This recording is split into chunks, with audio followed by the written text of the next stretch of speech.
A big game on the way with playoff implications for both teams. And Brian Dawkins, a longtime Eagle, 13 years in a Philadelphia uniform, returning to Philly as a Bronco. This game's so big, these players are turning somersaults. For Denver and Philadelphia on a beautiful day, unseasonably warm in the 40s for the Broncos and the Eagles. Hello, friends. Jim Nantz along with Phil Simms. Happy holidays to all of you. And, you know, the Broncos, Phil, they're coming off a tough loss last week at home to the Oakland Raiders. How do they travel east today and take on a red-hot Philadelphia team that's won 5 straight? Well, everybody wants to know, how can the Broncos win this game today? A couple little key factors. Well, big. Can they handle the Philadelphia blitz, which is all the time, and it's relentless? And the big thing, too, I think, for the Broncos defense, can you keep Donovan McNabb in the pocket? If you have a good job or a good day keeping him in there, I think your chances of winning go up dramatically. Well, Denver won the toss, and Phil, they elected to take the football. Yeah, and you know why you do that, Jim? You do it so Philadelphia doesn't have the ball at the end of the first half, and then the start of the second half, give them a chance for 14 points. Today's game brought to you in high definition here on CBS. You know, a lot of people don't think of that. That's one of the reasons why you want to take the ball in the opening kickoff. Kenny McKinley will return it. He's a rookie out of South Carolina, drafted in the 5th round. David Akers, who has not missed a field goal at home this year, sends it down the field. Kind of an ugly bouncing kick to Richard Quinn, the backup tight end, another rookie, and takes it at the 33, and that's where Kyle Orton will come out. Orton has performed well on the road this year. He's thrown 10 touchdowns versus only 2 picks. He's also fared well against NFC competition this year. The former Bear and the Broncos will get their line with Clady at left tackle, their first-round pick a year ago out of Boise State. And Moreno, top rookie rusher. Marshall with 93 catches on the season. Moving in on another 100-catch year. On first down, they will go with the former Eagle Buckhalter into the arms of Broderick Bunkley. This is a ball-hawking defense at Philadelphia. The 36 takeaways, second best in the league to the Saints. And Trent Cole, boy, does he make some plays. 11.5 sacks, number 1 in the league in sack yardage, 110 yards. Witherspoon coming over in a midseason trade from the Rams. And Asante Samuel with 8 picks. That's second best in the league this year. Now with a 4-receiver formation, Orton will throw, ball tipped. And it falls incomplete off the hands of Jabbar Gaffney. Phil giving a little philosophy here for the Broncos. Well, Jim, what you want to do, the Broncos always looking for ways to get plays down the field.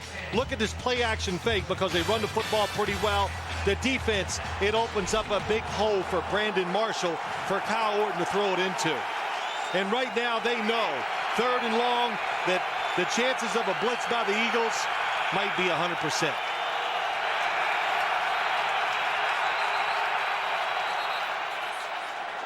Timeout by the Eagles. Not quite set with the right personnel. On a 3rd and 10, Andy Reid's defense best in the league against 3rd down. They take an early timeout. This day, again, it's so muddled with the wild card scenarios in the AFC. All the divisions are clinched now. Cincinnati in a squeaker over Kansas City. New England demolished Jacksonville to win the East, lock that up. But you look at things now with Baltimore losing. They're 8-7. Houston over Miami, and that was a big win for the Texans, although their chances are a bit long at 8-7. Pittsburgh still alive, 8-7. Jets and the Colts just getting started. Miami and Jacksonville fall to under 500. On the NFC side, the Saints lose in overtime to Tampa. They missed a short field goal in regulation to win it, did New Orleans. And there's Philadelphia still in the hunt for the 2 seed. Green Bay, by the way, with its victory today, slaughtering Seattle, clinches a wild card. 3rd and 10 for the Broncos. And that pass may have been a backwards pass. It was picked up by the Eagles. Picked up by Patterson, who takes it in. And still no signal. No signal. It will be a touchdown. The Denver Broncos will have to challenge if this ruling stays on the field. Let's watch where Kyle Orton throws the football from the 22. Could you tell, Jim, maybe the 23? I don't think it's going to be a backwards pass, but let's see. Now they finally rule it a touchdown on the field. It's very close. Yeah. It's so close. I don't know if you can overturn it. David Akers and the. And if you're, here we go. Here's this a is good the look. angle you want. 23. It lands behind the 23-yard line. That's. If you're Josh McDaniels scoring play, you've got to challenge it. He has challenged. He has challenged. The ruling on the field is a backwards pass. It's being challenged by Denver. Mike Carey will be taking a closer look at it. As the Eagles, that defense that makes so many plays, makes one already. Well, here you go to help out a little bit. Orton release. It's where the football is released from, not where the feet are planted. Right. So if this is the line right here, parallel pass, by the way, would be an incompletion. No, they're going to have to prove that it went forward. It's going to have to be clearly going forward, Jim, as we can see. So. Now, it looks like he released it, if you will, at about 22 3/4. I think that's a good analogy. And where the football, okay, there it is, 22 3/4. When you watch it on the ground.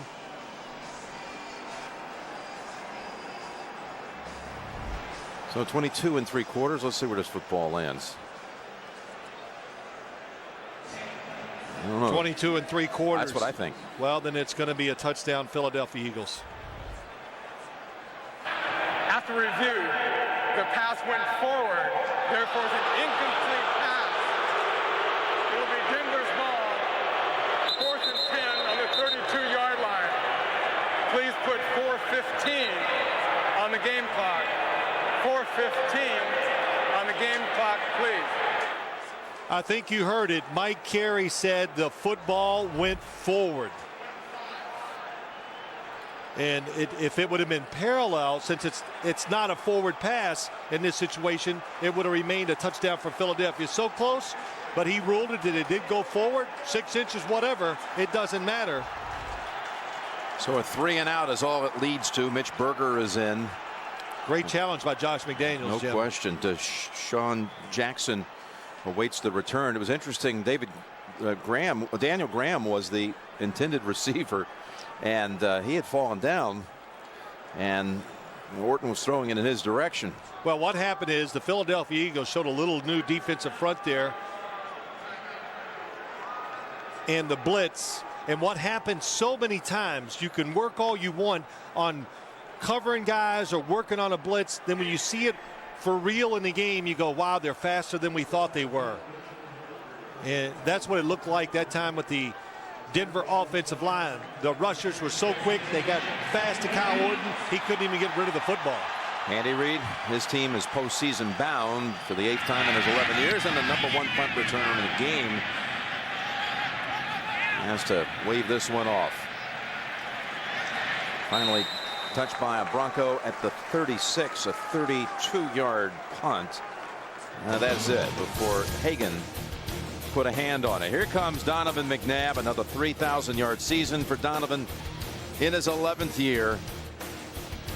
His team, the #2 scoring team in the league, 18 points today would make that the highest scoring Eagle team ever. Peters picked up in the offseason trade with Buffalo, a great left tackle for them. Selleck having a big season, and McCoy will start. Actually, as we look in here, I see Westbrook is breaking huddles. So McCoy had been filling in for Westbrook, who's been out for a long time with that concussion effects, but they're going to start out with Westbrook and not McCoy.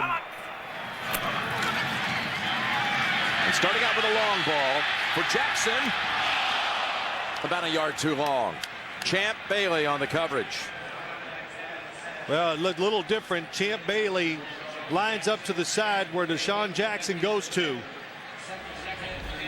Bottom of your screen, he switches off to him, man-to-man, and that's what this Eagles offense, they want to know, can anybody cover their wide receiver Deshaun Jackson man-to-man? Champ Bailey, the best cover corner for the Denver Broncos, watch for him to be on him beyond Deshaun Jackson for most of the day. It is Leonard Weaver lined up now behind McNabb on 2nd and 10.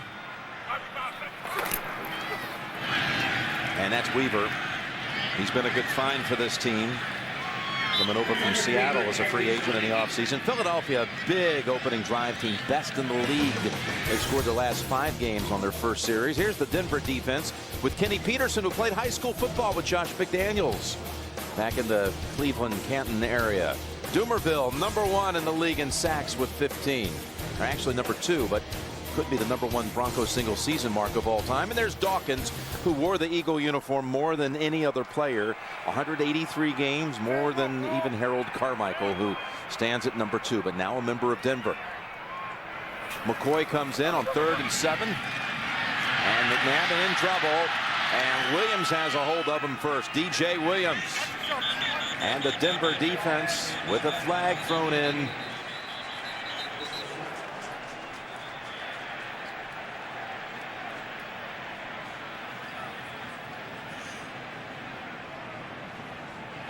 Illegal contact.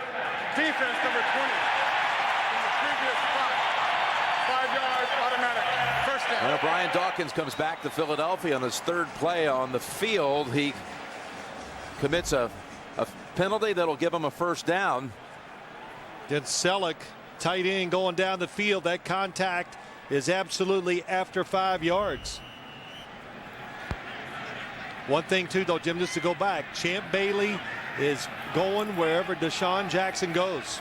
Champ Bailey used to the right to the offense, doing both today. A burst up the middle. It's McCoy for 9, the rookie from Pittsburgh. We saw Brian Dawkins come out for the introductions, do a little somersault and move. Did you ever do that? Look at McCoy. He's got a quick burst. He's #3 rookie rusher this year. Well, he's done such a good job coming in for Brian Westbrook. And I think the thing about McCoy that I've noticed, he is just faster in the pro game than he actually looked in college. Westbrook back in there, the single back. As the Eagles face a 2nd and 2. Here's Westbrook with a handle. The crowd cheers as he picks up the first down and 3 or 4 yards. Beloved around here, Brian Westbrook, 2nd all-time Philadelphia rusher to only Wilbert Montgomery. Wilbert Montgomery, who ran behind our producer Lance Barrow back at Abilene Christian in his college days. Lance now doing a little blocking and tackling for us. He can open up a big hole. You imagine that? But it's, you know, Westbrook, just another option for this Eagles offense. You were So right much about, speed. you were right about that. It's 1st down and 10.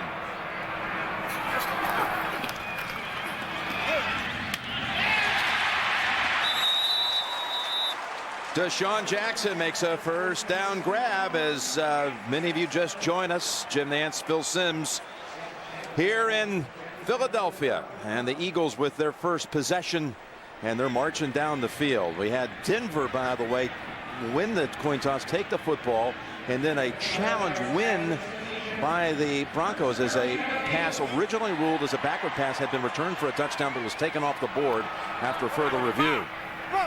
Ended up being 3 plays and a punt, and here are the Eagles driving it the first time they handle it.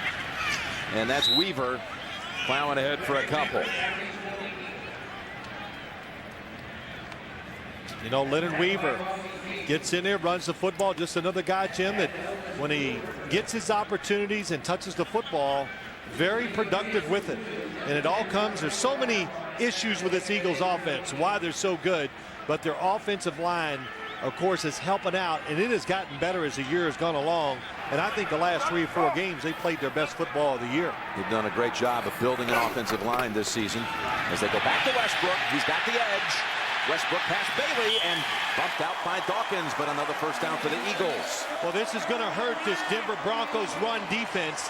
The fact that they're so worried about Deshaun Jackson going down the field. Top of your screen, usually Champ Bailey would be looking inside to help in the run game, but no, he's too worried about covering. So by the time he realizes it's a run, there's Westbrook already out there, and he gets an extra 5 or 6 yards because of that. They line up Westbrook in a slot to the left and go shotgun on first down.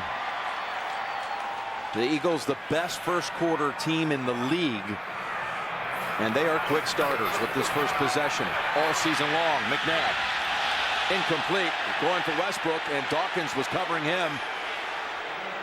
Well, the fans always complain. They always want pass interference, but they might have got it that time. Brian Dawkins all over the receiver while the football's in the air. It's a blitz by the Broncos, not well timed.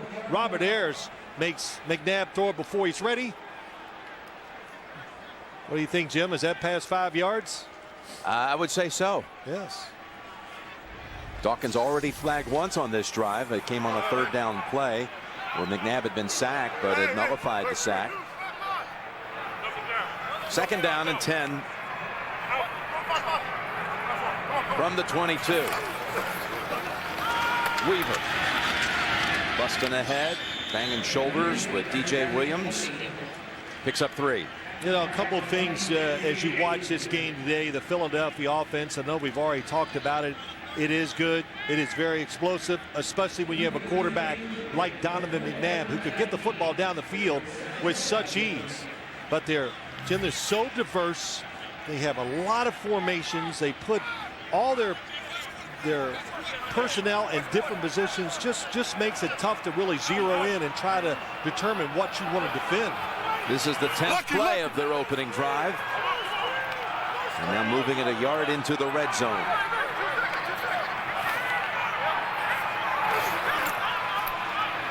McNabb hit by Dumerville and recovered by the Broncos. Darrell Reed on the recovery, and Dumerville does it again.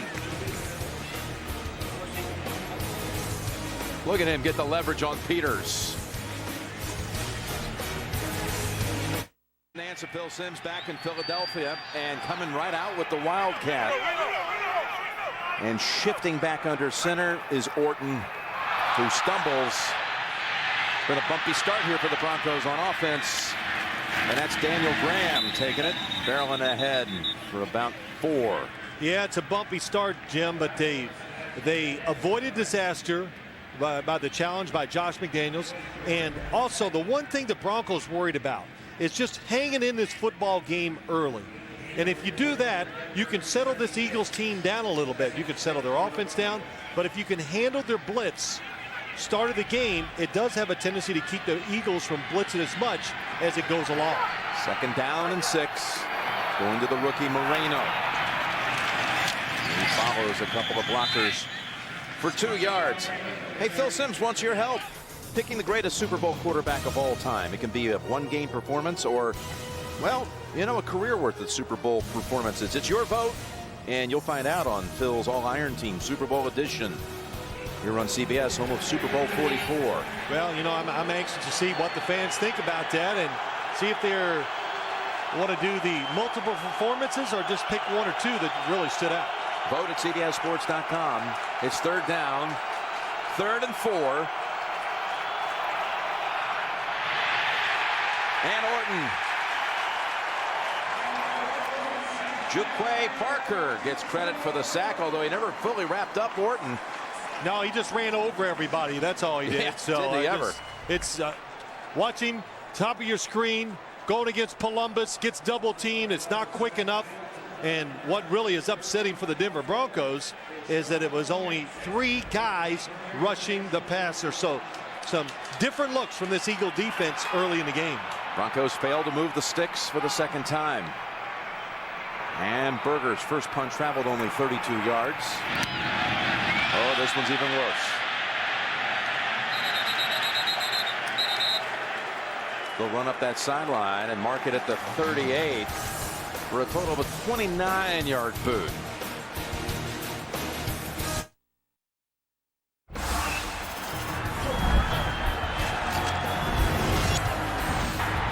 Picked off by Eric Allen. Allen still spinning. Eric Allen steps into the end zone from 94 yards away. That was an unbelievable play. Pat and John on the call, one of our memories in our 50 years of covering the NFL. Eric Allen returning a boomer throw. for the touchdown, returning at 94 yards. I'll never forget that return and all the different moves he made. Super Bowl coming up 42 days away here on CBS down in Miami. All right, the Eagles, good starting point for them from the 38.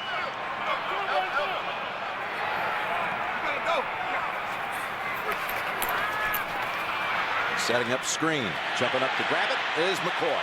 Dawkins had him for a minute. McCoy taking off. McCoy comes back to the middle of the field.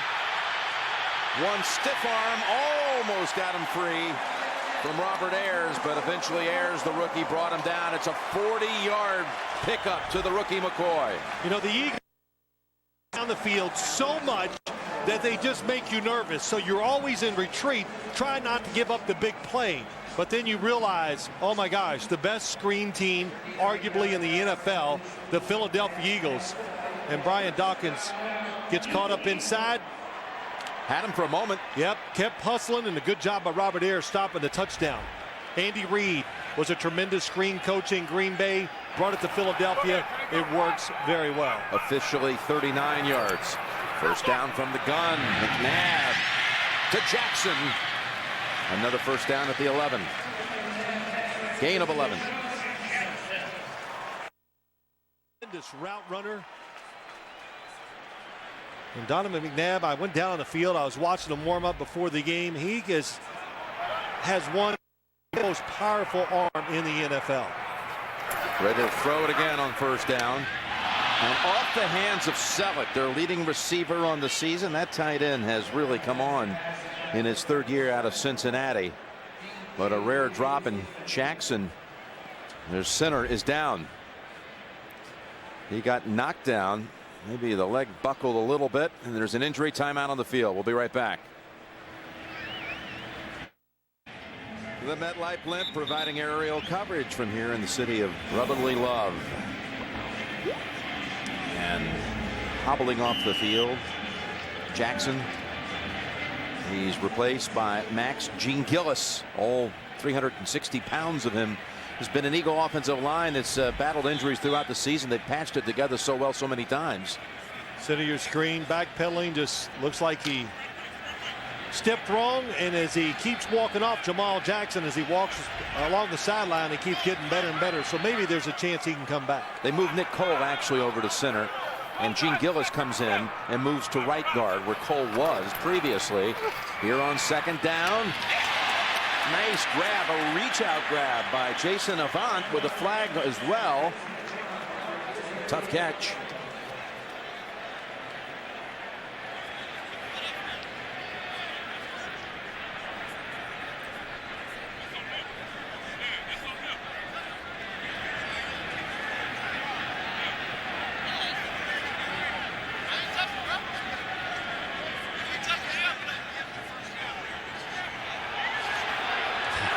Interference, defense from the spot of the foul, automatic first down.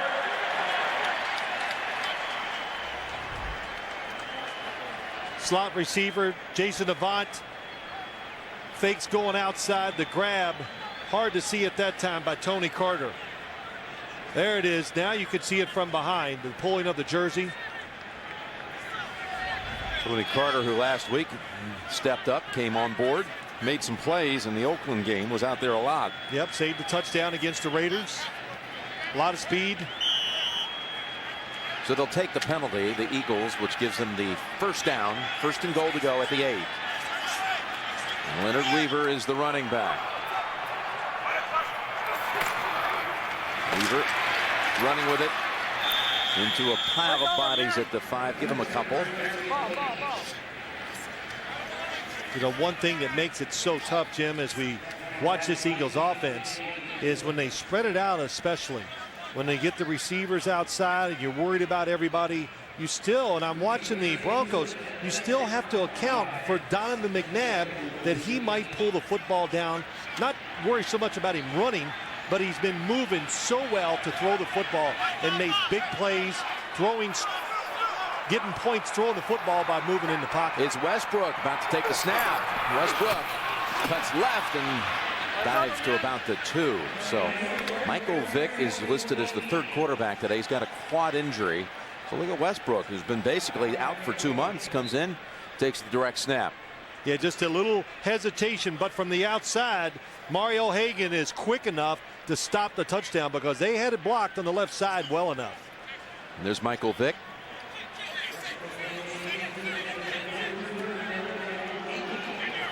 Injured last week in the game against San Francisco. Yeah, was running the football once, got hit so hard it has a thigh bruise, not able to go this week. 3rd and goal. Jump pass, touchdown. Jackson. Well, Jackson goes for the long strike so often there is a flag. This time one of the short variety, a 2-yard throw. Holding. Defense number 59 is declined. Score is good. So the Eagles, this time the touchdown will stand. Yeah, such a good job. It's an all-out blitz by the Denver Broncos. And Donovan McNabb, just watch him. As he's going backwards, he does this very well. Him and Brett Favre, I think the best in the NFL when it comes to throwing when they're moving backwards or throwing off balance. David Akers comes in, 2nd highest score in the NFL, tacks on 1 more to make it 7-0. McNabb's 20th touchdown pass of the season. It came on 3rd down, and it goes to Deshaun Jackson.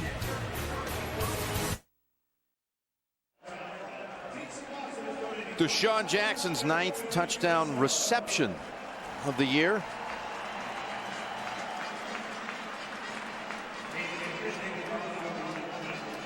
What a season he's had, Phil.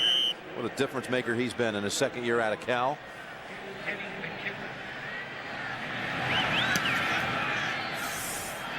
McKinley steps back to the goal line. Well covered by the special teams of the Eagles. Tracy White. Well, Jim, let's go back and look at the touchdown by the Philadelphia Eagles. And here comes Jason Avant. Deshaun Jackson comes across, but watch Brent Selleck inside as he goes up the field. It gets in the way of Tony Carter trying to cover Deshaun Jackson. Well designed. McKinley injured on the return, and they've already, of course, not suited up today. Eddie Royal out with a neck injury. We'll be right back. Well, they're helping Kenny McKinley, their rookie receiver and kick returner out of South Carolina. They took him in the 5th round this year and feel they have high regard for McKinley and his speed there at Denver. Now, the good thing is he's walking off too, but he gets twisted. Watch the left leg. That White kind of falls on the left leg as he's turning to throw him down. Well, Kyle Orton and the Broncos, a tough start for them, and we visited with Kyle before the game, and he talked about how important it was this 1st quarter to really try to neutralize the Eagles' assault, which... Yeah, not trying to win, Jim, just trying to keep the game under control. Big throw and a vicious hit. That was Sheldon Brown on the hit. Brandon Marshall with the catch for 4 yards. One way you try to neutralize a defense that's aggressive with screens, especially nowadays to the outside. But how about that reaction by Sheldon Brown? Usually when you run these, you're trying to either pick or block the outside defender. Sheldon Brown diagnosed it and really attacked the football. What you got to be careful of course, is a double move later by the Broncos. Eagles fans are saying that was Dawkins-esque. Buckholter. He is 2 yards shy of a first. They're still looking for their initial 1st down. This is the 3rd series of the game for Denver. Hey, tonight on 60 Minutes, a high-ranking veteran of the CIA warns of new attacks by Al-Qaeda here in the United States. You want to see that report, plus the most dangerous sport in the world. Those reports tonight on 60 Minutes here on America's #1 network. Of course, you said Buckholter. He's another ex-Eagle. Yep. An Eagle from 2001 through last season. 3rd, we'll call it a yard. And again, the Broncos are 3 and out off the fingertips of Stokely. He's making an appeal. Brandon Stokely wants pass interference, rightly so. Oh, they threw a flag on sportsmanlike conduct. Yeah, Stokely, the flag thrown by that back judge who he ran down. Will Witherspoon, anytime you're a defender. Ran after, I should say. You're a defender and you stop the progress of the wide receiver or turning, that is pass interference. And I thought Will Witherspoon definitely turned Brandon Stokely that time.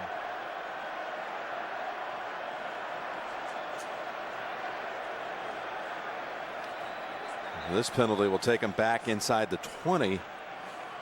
After the play was over, unsportsmanlike conduct on the offense, number 14, contacting an official. Number 14 is ejected. Oh, on top of it, he's tossed. Wow. Now they've already lost McKinley, one of the receivers. Eddie Royal is out.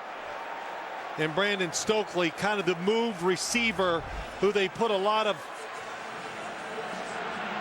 Trying to see if he touches. Oh, he hit his arm as he walked away. There's no gray area. You touch the official. That leaves the Broncos with 3 healthy receivers. Marshall and Lloyd and Gaffney. And Berger's third punt, his best of the bunch so far. And that is Jackson unable to get started on the return. 45-yard punt, no yardage on the return, and Stokely's headed in. You know, Jim, most of the officials in the NFL, they're not, I want to say they're not tender. They'll let you voice your opinion, be mad and say things, but watch what happens as he's walking away. That right hand, boom. Slapped hands.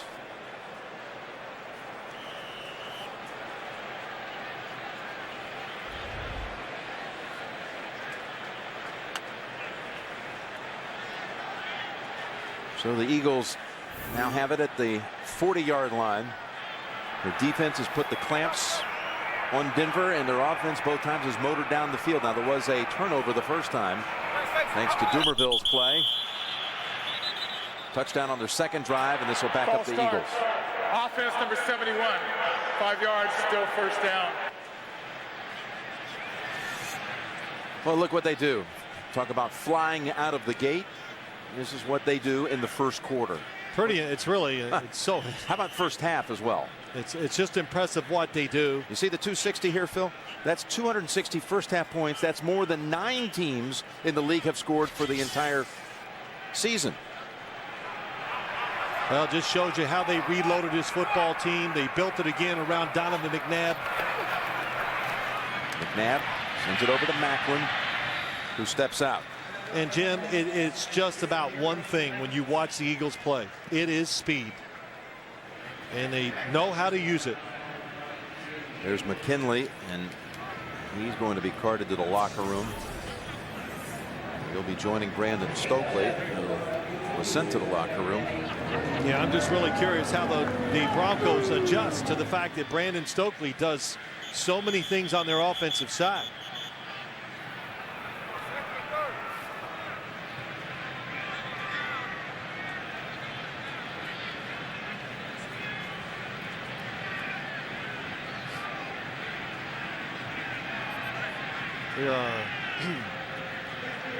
Seconds on the play clock. 10 seconds on the play clock, please. The Eagles are fast, high flying in the first quarter, but I just have to say it, our officiating crew today is off to a very methodical, grinded out, slow start. They've been busy.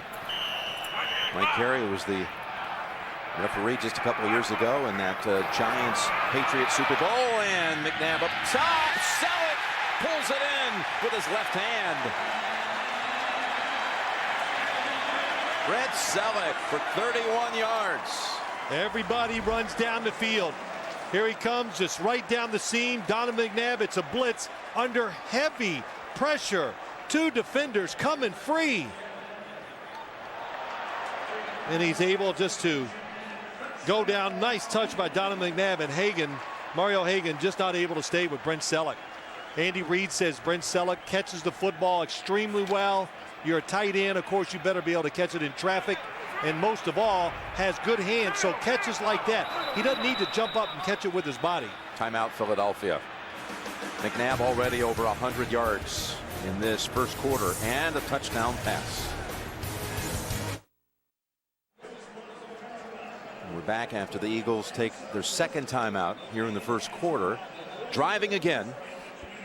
Jim Nantz, Phil Simms on the scene. Denver without a first down. 3 possessions, 3 and out. You know, I did. This is just me, and of course we're sitting up here. But if I was playing this Eagles offense, I would be very conservative on defense. I would make Donovan McNabb stay in the pocket, pick the receiver, and make them make the throw and catch. When you blitz, they just throw it up in the air, and their guys run for it.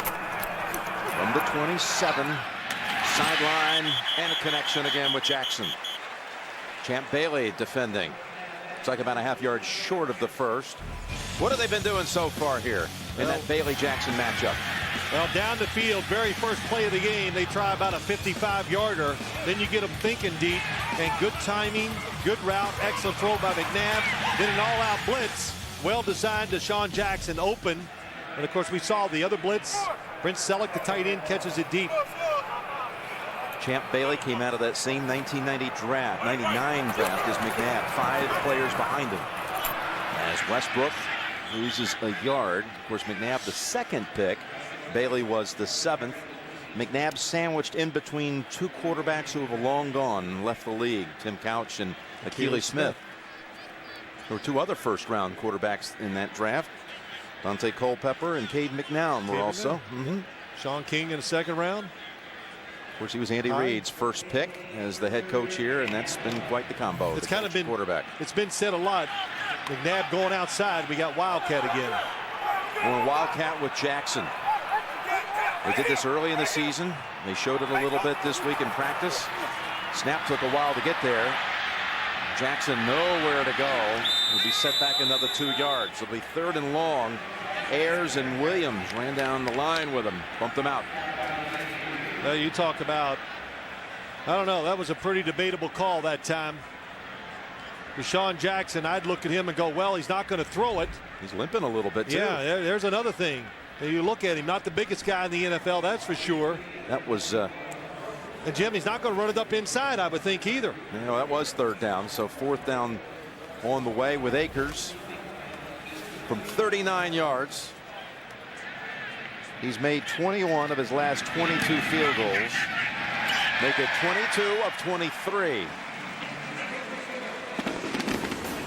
Well, they had second and about a half yard. They end up having to settle for a field goal. And that ends the quarter at 10-0 Philadelphia. First quarter fireworks. Been one of the trademarks of the season. Field goal on the last play of the first quarter at 10-0 as Akers gets set to kick it down to Buckholter, who's replaced McKinley. McKinley carted to the locker room with a knee injury, doubtful to return.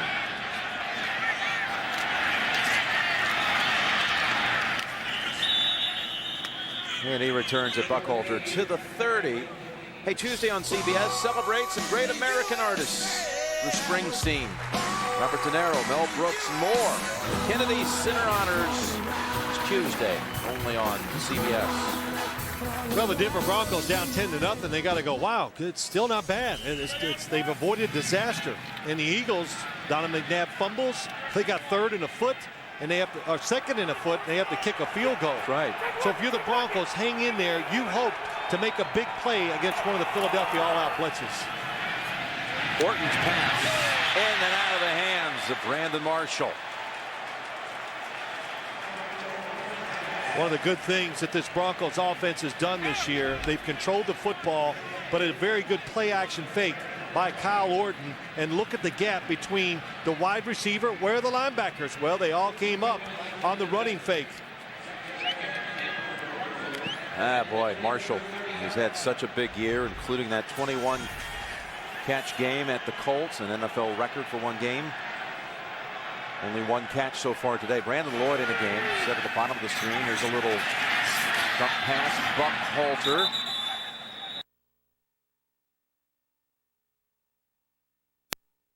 This one. Denver's still going to be short of a first down. In fact, they're going to mark it back at the 37.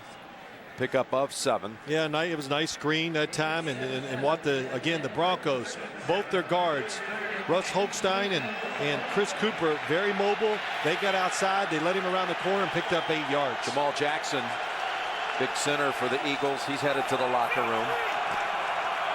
Banged up in that first quarter. 3rd and 3. And Orton has good time, and he has a completion. Lloyd's first catch of the season. He's been inactive every game until today. They had to really activate him with Eddie Royal inactive, out with injury. Again, neck and hand injuries. Collard wants to throw it short. They take it away, so the good pass protection allows him to wait for the receiver to come behind where he wanted to throw it. The Eagles double team that inside receiver, so that lets Brandon Lloyd get wide open. And they have a first down for the first time, the Broncos. In fact, they have the football on the Philadelphia side of the field. Moreno takes the direct snap. He gets a special greeting on the back end of that play by Sean Jones. Gain of 6. Yeah, you got to like it, Jim. And I think anytime it's when you can just mush the football, and that's what that was that time. They pull the guard around and they just mush it up in there, and they pick up 6 yards. Well, that worked really well early in the season with Moreno taking those snaps. We saw them pull that off against the Patriots in an overtime win back in October. 2nd down at 4. And there's a hookup with Jabbar Gaffney for a first down. 17 gain. A lot of respect on that right side. And there's Asante Samuel, top of your screen. Look how far he's off.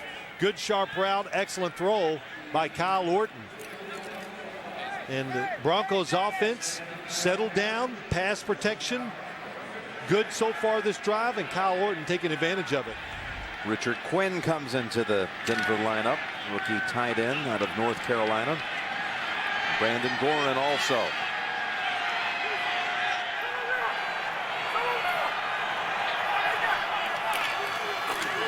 First down. Well defensed by the Eagles. No gain. That's Mike Patterson, the first one to come up. Tangled there with Richard Quinn. Oh man, what a play inside. How about Patterson just taking that time, took Chris Cooper, threw him aside, and got in the backfield and just ruined that running play. A 2nd down and 10 from the 25. Denver's offense finally showing a little rhythm. They've got Marshall. Trying to clear it out for Marshall. Oh, where will they put the forward progress? He was right on that first down yardage. May have been backed up a little bit. Well, I think what is interesting too is the Broncos move this football and they're changing their play selection, spreading it out just a little bit, 3 receivers to one side, is the fact that how much respect the Eagles are giving to them. They're backing off, they're giving them room, and Brandon Marshall catches it and gets those extra yards. But he's still less than a yard short of the first. Length of a football away from a first down. They go inside, and that was Hillis. Every week we have a chance to discuss this and your distaste for giving it to the fullback on 3rd and short, and it seems like every week we see someone stuffed. Shoot, I even see it when I'm watching games at home. I just constantly see it.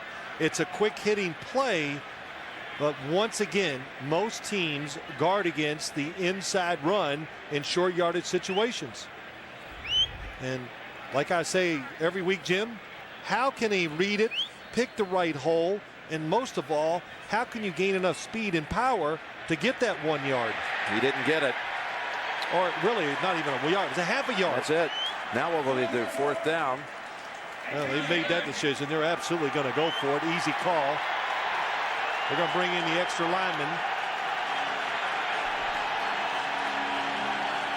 Philadelphia players running in and out at the last second.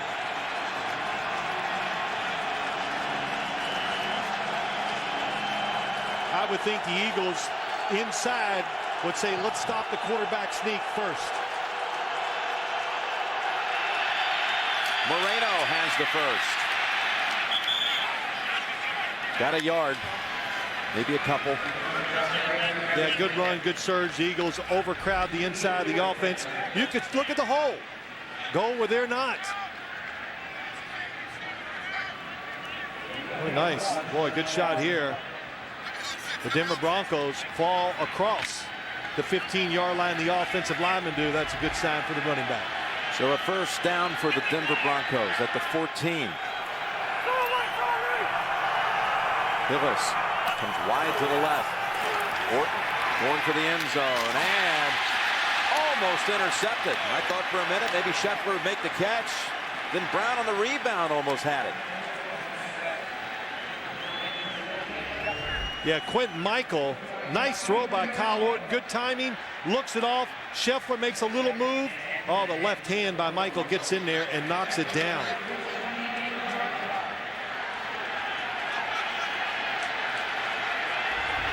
A 2nd and 10.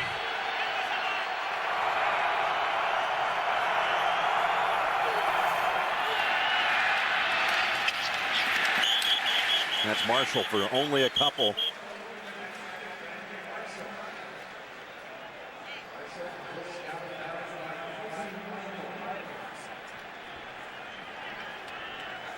Going to be 3rd and about 7. This was what Denver was really menaced with last week. They had 27 snaps in Oakland territory and managed only 1 touchdown with 4 field goals as the Raiders upset them. Well, I like what they did on first down, Jim. They just tried to get the score in one play. You always want to take your shots when you're in this part of the field. That's Gaffney. Still on his feet. Took the double hit and scores the touchdown. Jabbar Gaffney. He was walloped a couple of times. Michael had him. Hansen had him. Brown had him. Yeah, and it's an excellent job by Kyle Orton as the D. You see the receiver spread. He throws it short of the first down. The Eagles make him do it, but Gaffney does a good job breaking the tackle for the touchdown. The only Denver wide receiver to score a touchdown this season other than Brandon Marshall had been Brandon Stokely. Gaffney has his first of the year. The former Patriot refused to go down. And Denver's on the board, down 3. Jabbar Gaffney, before he was a Patriot, was briefly a member of the Philadelphia Eagles. They cut him out of training camp in 2006 and signed later that season with the Patriots. He was a big contributor up there for Bill Belichick and Tom Brady. No after question. The Eagles let him go. Yeah.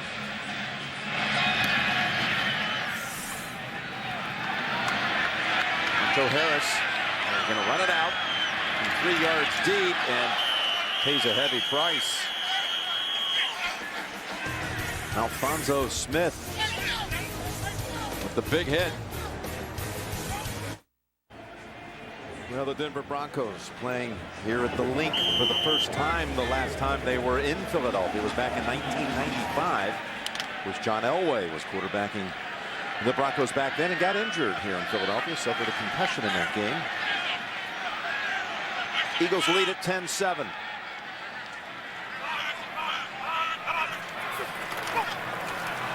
Dawkins is coming in on McNabb, who got it away in time, and Selleck is taken off. Another big gain by the tight end, running away from Champ Bailey. This one's going to be close to another 30. Give him 35 yards for Selleck. Yeah, another blitz. Brian Dawkins almost gets there. Nice block, or good enough block by McCoy.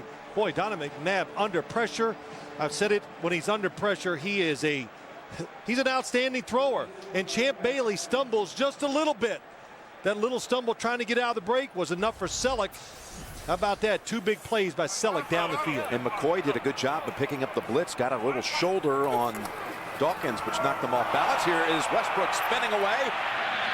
And he's running with aggression is Brian Westbrook in his return game. That goes for 6. Well, the Broncos are getting free runners to Donovan McNabb. The problem is they're not getting there fast enough. He's getting rid of the football. How about that diagnosis by Brian Dawkins from the backside? Sees the lane, takes it, still fast enough. Boy, he used to hate that down here in Philadelphia. David Wright. Like they do a lot of players all across the country. Well, he's getting older. He's not as fast as he used to be and not making the same plays. Well, Denver thinks he's plenty fast enough. Second down, 4.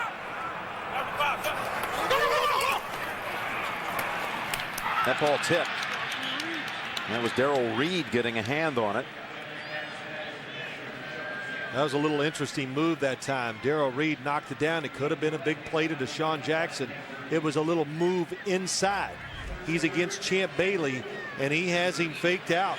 Look at Champ Bailey going across the field, goes, oh no. And look at the separation Deshaun Jackson has. But so often, Jim, and we talk about this too, short drops, quick passes, getting knocked down more than ever in the NFL.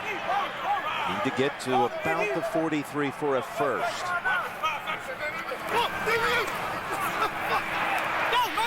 McNabb's got a wide open Selleck. One man to beat. He's not going to get there. Touchdown, Philadelphia.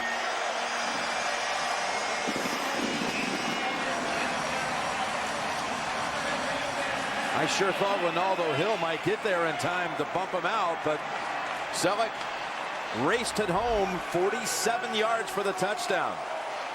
Oh, they try to delay blitz, and they got free guys going to Donovan McNabb, but that doesn't matter when nobody covers the tight end now, who has 3 long passes down the field.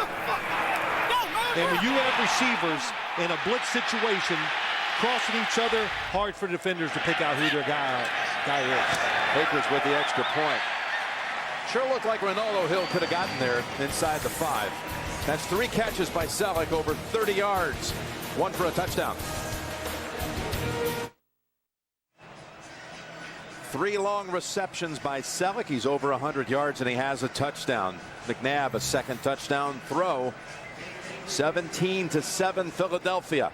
You know, and I'm going to show everybody watching this game today, when you put pressure on Donovan McNabb, what happens is you put him in the perfect spot, and his form as a thrower actually gets better. And that's why he's a tremendous downfield thrower when you're blitzing him. And again, it's Buckhalter. From the 5 to the 30, a 25-yard touchdown. Was there a play, or are my eyes deceiving me here? No, we'll get to that too, but there's a couple things. As they run this play, the first receiver comes across the field. That's McNabb's first read. How he sees Selleck going down the field, it's really excellent job. There's the open receiver, wide open, but he sees that nobody's covering Brent Selleck. And here's what you're talking about. Hill absolutely could have hit him, knocked him out of bounds, or at least had a chance to knock him out of bounds. Yeah, got to lay out a little bit, don't you? You know what my one coach told me once? I take for granted that we're going to try hard. So you got to make those, at least attempt those plays. Orton pass, maybe too much zip on it, off the fingertips of Marshall. Here we go, Jim. I know it, boy, I've never seen Jim get so hot, but it's good. It's the blitz. Just an excellent job. There's McNabb falling backwards, right on target. And you be the judge at home. Knock him out of bounds. Could you hit him? I don't know if you knock him out, but you could definitely got some contact. And I'll never forget that speech as long as I live. Tough game. We played hard. He came in, and everybody's telling you, oh, you played hard. You go, shoot. Take that for granted. I want execution to win the game. Second down and 10. Now Marshall has it. Just trying to get the football in his hands. He goes for 8. You know, I love these little screens that the Broncos throw. And you've heard me say this too, that all this is now, these wide receiver quick screens, bubble screens, whatever you want to call them, that's the Green Bay sweep. It's a running play. It's a running play. That's all it is. McDaniel's team took it down the field the last time, only to see the Eagles answer back quickly. Marshall 4 catches, now 3 away from a 100-catch season. I think the Eagles have been a little conservative on defense. Will they stay back again? Yes. Orton shakes off a hit, and again Marshall had his hands on it for a second. Yeah, just too hard. Too hard, that's what it is, Jim. And again, you watch Brandon Marshall, and why it's too hard is because Kyle Orton is trying to shake off Jaquay Parker one more time. The 3-man rush, I've seen it twice, and 2 times Kyle Orton got sacked once, under heavy pressure that time. Mitch Berger punt for the 4th time. He was drafted into the league by the Eagles in 1994, drafted by Rich Kotite, and punted for the Steelers last year. Got a Super Bowl ring after Sepulveda was hurt. He got to come in and go the rest of the way. And there's Jackson stepping out at the 25. 46-yard boot, 7-yard return. Here's the last touchdown. And Selleck making some big plays. Eagles up 10. Back here in Philadelphia with 6:59 to go first half, and the Eagles from the 24 go with McCoy. Trying to make a move. Stop for no gain. Wednesday, Showtime. JB and Chris, Warren Sapp, join my man Phil Simms on Inside the NFL. Emmy Award-winning show that's cable's longest-running show. It's every Wednesday. It's the hot topic this week. Can you guys sort out all the playoff scenarios? Well, of course not. Mike Lombardi will be there. Yeah, he'll be there. You know, the topic is, I'm still a little, you know, JB was taking shots at us last week. So you heard him. That's not JB like. Well, it's all right. I'm finally wearing off on him. Yep. So he's learned from the best. 2nd down and 10. They fake to Jackson and they go to Selleck. Oh, he gets hit by Dawkins, second one to get to him. Seen that around here for a few years. He's a tough kid, this guy Selleck is. Well, maybe it's a little training he gets at home, too, from his wife, Susie. Yeah, that might help, too. Susie, an aspiring professional boxer. I said to Andy Reid, you know, why is he so tough? Why does he hang on to the football? He goes, well, shoot, he goes home and, you know, his wife's boxer. She hasn't fought yet. Toughened him up a little. He's in training. Here's 3rd and short. Well, that was close. When it's like that, McNabb didn't get that initial push. Your idea, Jim, is going to happen one day where they put specially encoded chip into these footballs so you can, because so many plays in a game are big, and it's all about where that foot is put or put on the ground as the officials come in. Yep, where the linesman comes in, marks it. It's Tom Burns. He comes running in there. First down it is. It's a little unscientific, though, you have to admit, when you get right down to it, how the chains are reset, like right now in this situation, all the way over on the sideline, some 20 yards away. It's a little bit of a guesstimate. Yeah, well, 10 years ago, I would say no way, but the game is so close, so competitive, and we have so many of these situations and plays that it will happen.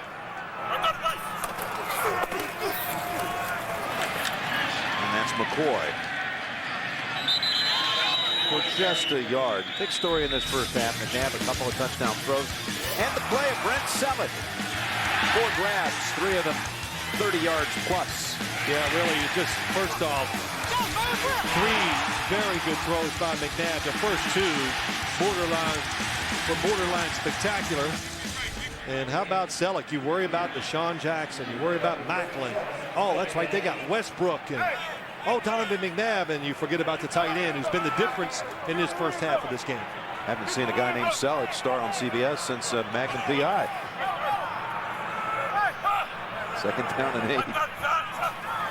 Most people are going, what? Who? Yeah. What show was that? Don't show your age. It's not too old for you. Start. Offense number 74. 5-yard penalty is still 2nd down. Well, see, I like Magnum PI because I knew Tom Selleck was a pretty good athlete. I think he was. Yeah. Played basketball. He was on the basketball team at USC. And he did that movie where he was a Japanese baseball player. I was very impressed with his baseball swing, too.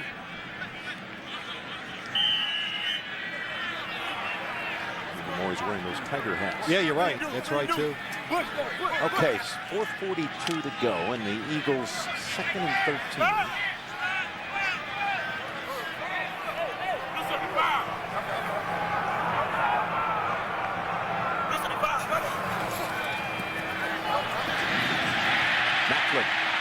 Left alone and untouched until he raced past the first down yardage and onto the Denver side of the field. Andre Davis finally brings him down. That's another 20-yard play for the Eagles. Another big play, and it's meant to throw a quick slant to the outside to Brent Selleck. He's covered. Donovan McNabb, nice job, staying relaxed, no pressure, finding the second receiver, and nice touch too. if one thing, Donovan McNabb, not a great underneath thrower. And of course, sometimes with his arm strength, throws it too hard, but that was perfect.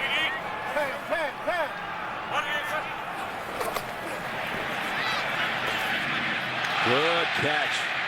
That was Macklin again, working the middle of the field.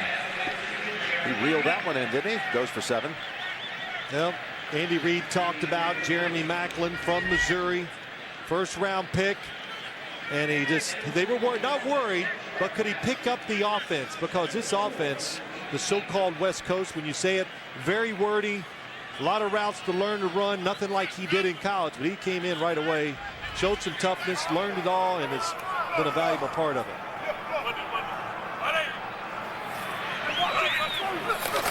And 3. Weaver, look at the fullback get outside and get the first down. Boy. You're not supposed to let that happen, are you? No, you're not. Just a lot of things. Good blocking on the outside. Good job by the tight end, Selleck. And anytime you see runners get to the outside, they're not getting off their blocks. Receivers got to help out, and then it takes the speed of the running back to get it done. You see a team that's able to run outside the NFL nowadays, boy, you better have a tight end that's getting it done. Eagles have also been exceptional this year in scoring in the last 2 minutes of the first half. Avant has a catch for 10.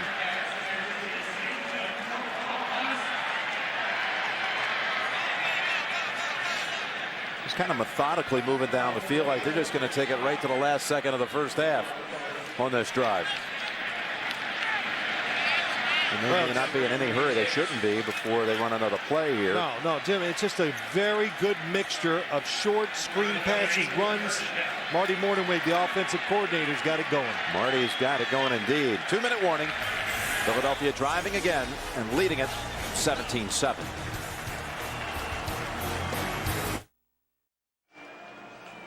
Coming up, we've got the Sprint halftime report. JB, Dan, Shannon, Boomer, and Coach Cowher. All the latest scores and highlights coming up from the Sprint halftime report. I want to congratulate Coach Cowher, the only one of the bunch to pick the Houston Texans in their pick segment. That is the only game they differed on. He had the Texans, and rightly so, in their victory. He picks up a game. Shannon's a leader in the pick standings. Yeah, but let's go back, as they all said in the pregame show. Bill Cowher also picked the Tennessee Titans. I didn't believe that. I think they were just trying to. Oh, were they? Yeah. Oh, okay. Where were they made that pick? Well, they make it, I guess, somewhere during. That's a good point, too. First down from the 26. Takes long, goes short, in traffic, and knocked down for a 3-yard loss is Westbrook. Boy, good job, Robert. Robert Ayers comes over. No, it's DJ Williams. He stops that screen play. They're having so much success throwing the football. They fake like they're going to throw it down the field, and that screen. Good job by DJ Williams breaking it up and keeping it, actually losing a yard. A little surprised how much we're seeing Westbrook. We kind of thought it might be 10 to 12 plays. I think he's been in there for at least that already. And he remains in the game.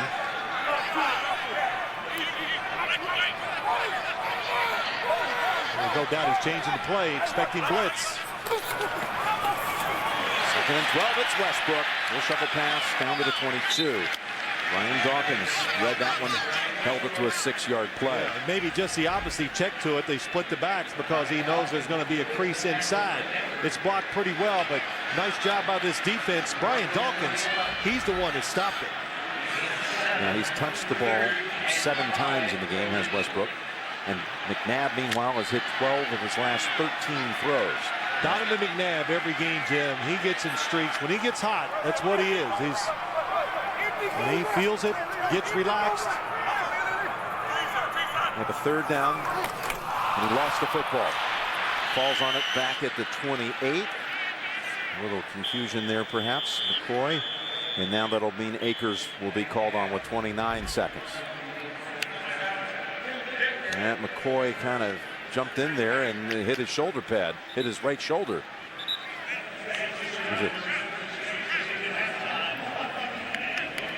Did it hit him? I think just McNabb dropped it. I think it grazed the shoulder there of McCoy. Well, it was a blitz by the Broncos, and I think McNabb Absolutely. As I watched his eyes, he was anxious to get the football in his hands and look down the field. Yes, you're right. Those 58-year-old eyes are still working. See here, there's Akers. Timeout first, though, called by Denver. Okay.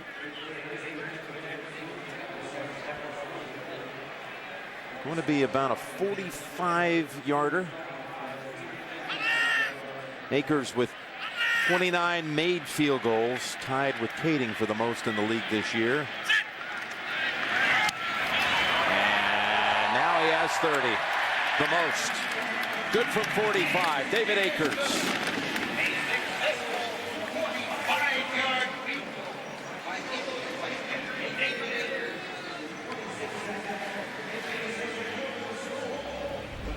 David Akers, he's like a long drive guy on the PGA Tour. He can flush the football. It sounds a little different when it comes off his toe. You're right. I was thinking, when you watch it, boy, he's pretty excited about what he just did. Him and Baronis down in Tennessee, it is different. When they hit it, you can hear it through the whole stadium.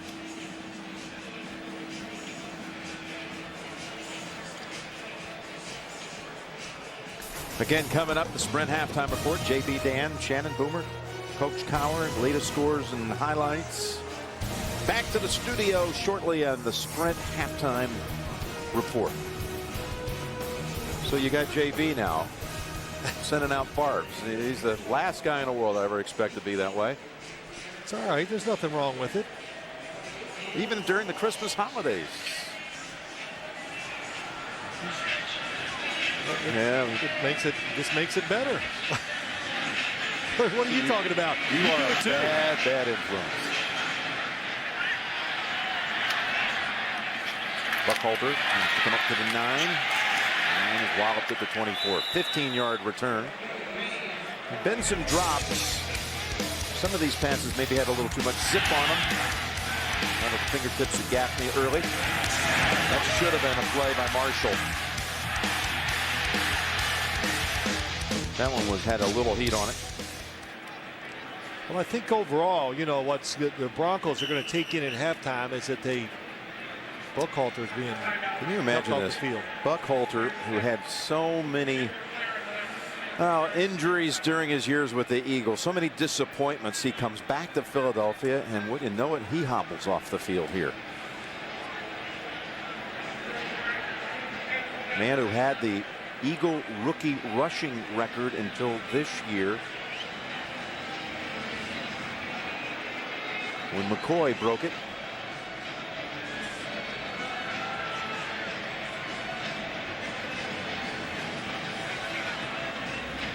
So again, he had to be in there returning kicks because McKinley was hurt earlier in the half. Yes, hard to see where he got hurt. Just that, boy, a lot of people rolling around the ankles and knees. But Jim, I was going to say the Broncos, what are you going at halftime? What do you feel good about? Well, you've stopped some drives to keep the Eagles from scoring a couple extra touchdowns, but also their pass protection has solidified itself here after that initial three and outs. So your offense has some hope that they can make some plays down the field. It's like the Broncos are going to try to make a play here with 21 seconds. Orton's pass deflected and almost intercepted. My goodness.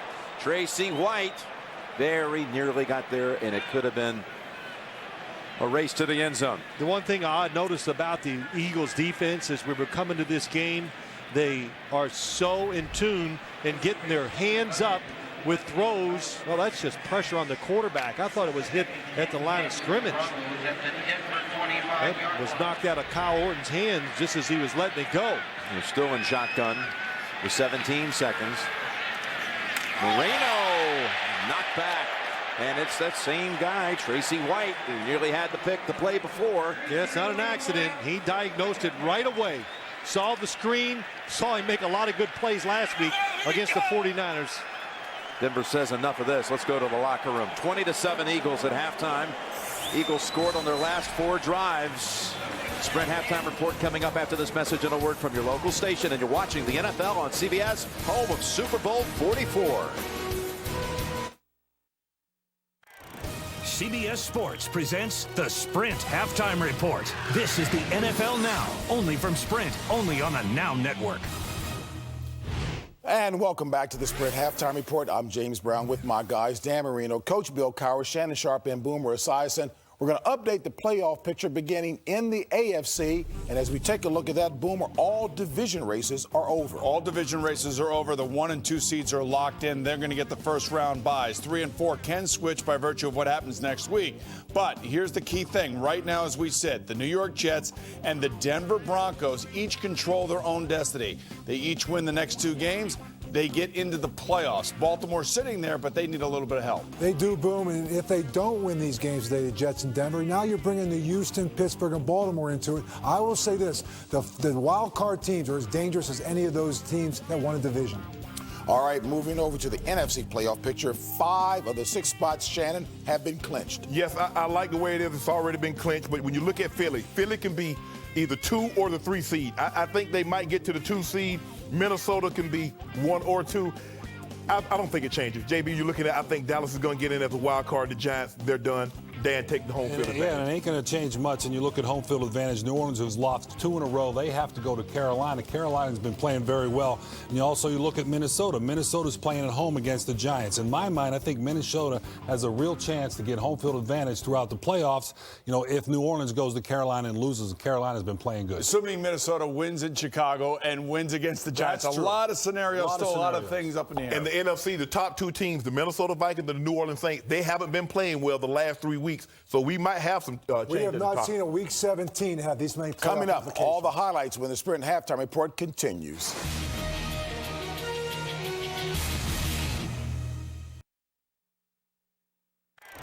CBS Sports presents the Sprint Halftime Report. This is the NFL Now, only from Sprint, only on the Now Network.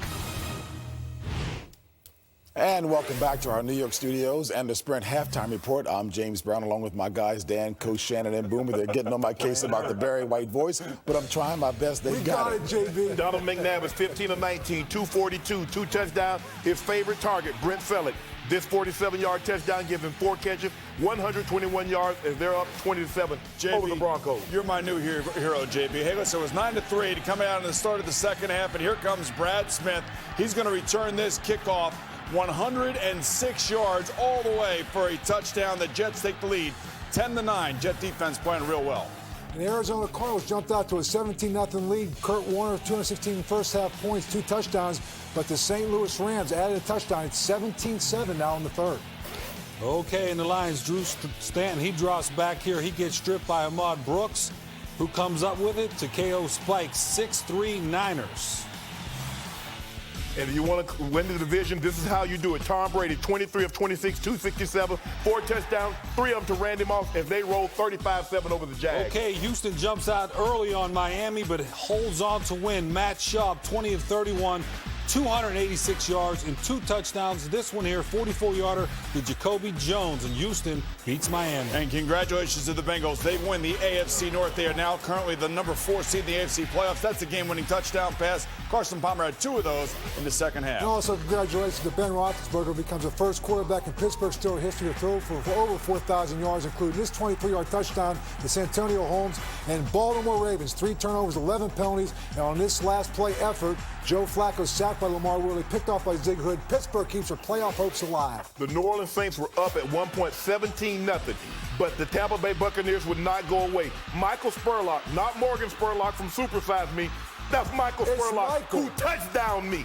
77 yards, ties it up. JB gets it into overtime. Coach, I'm starting to agree. Maybe both teams should possess the football. Yes, they should. Not touchdown. Field goal, Tampa Bay wins 2017 in overtime. All right, Aaron Rodgers on the day, 12 of 23. Okay, 237 yards. Green Bay moves to 10-5 and clinches a wild card spot.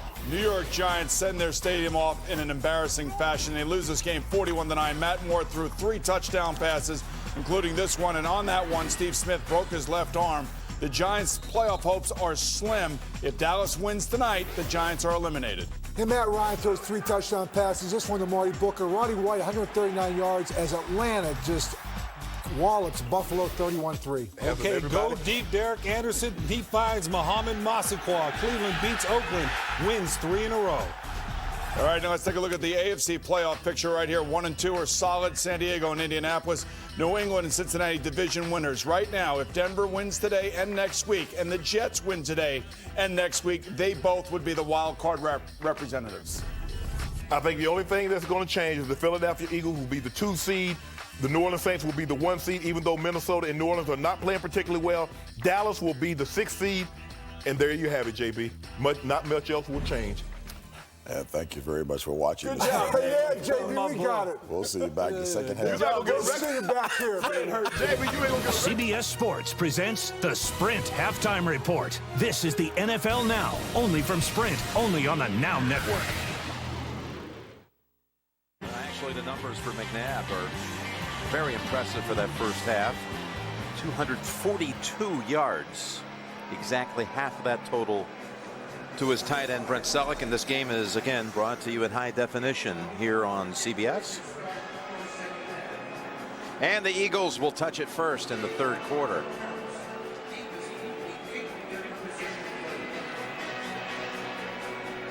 Macho Harris.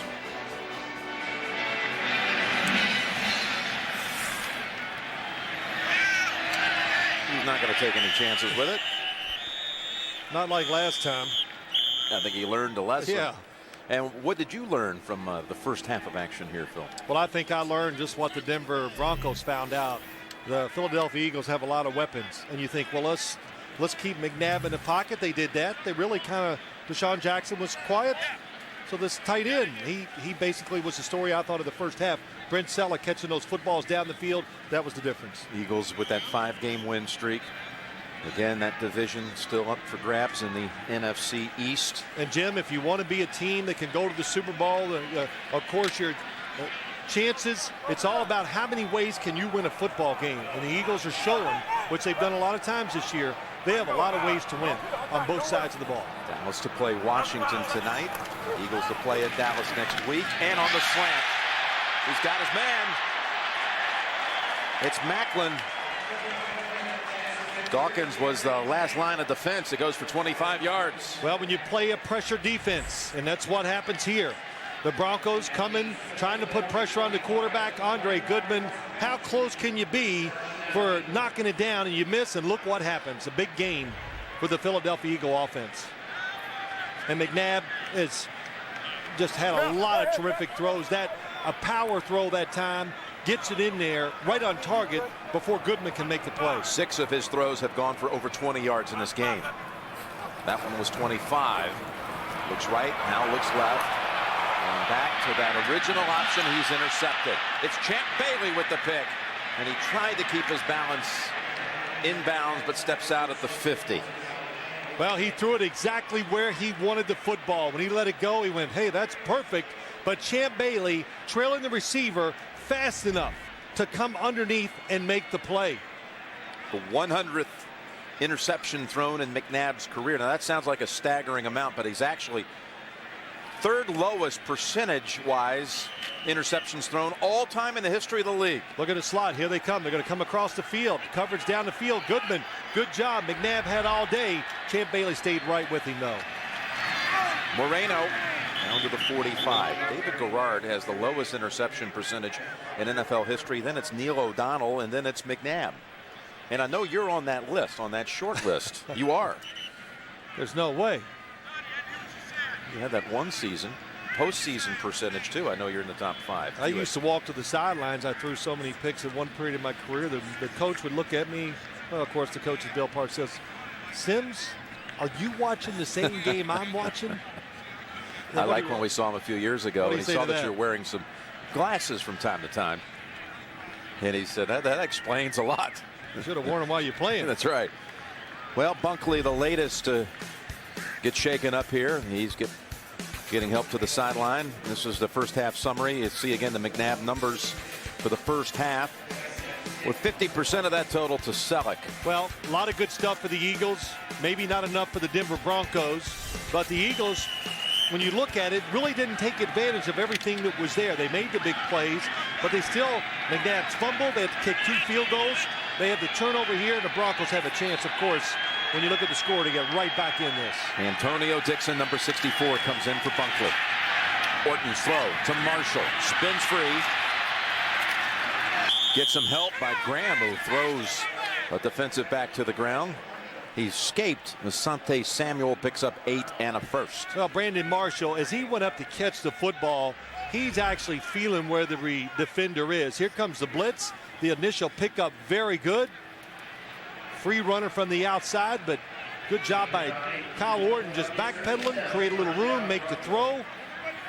He feels, here comes Asante Samuel. You saw he turned, found him, turned, and Brandon Marshall big and strong. Moreno runs into a big and strong Trent Cole with a yellow flag in there.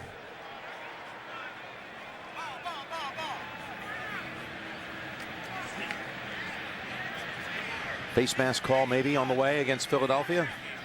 They had snuffed out the play. Foul, major face mask, defense, 15 yards from the end of the run, automatic. First down. He did not grab it. It was Cole. Yep, there it is.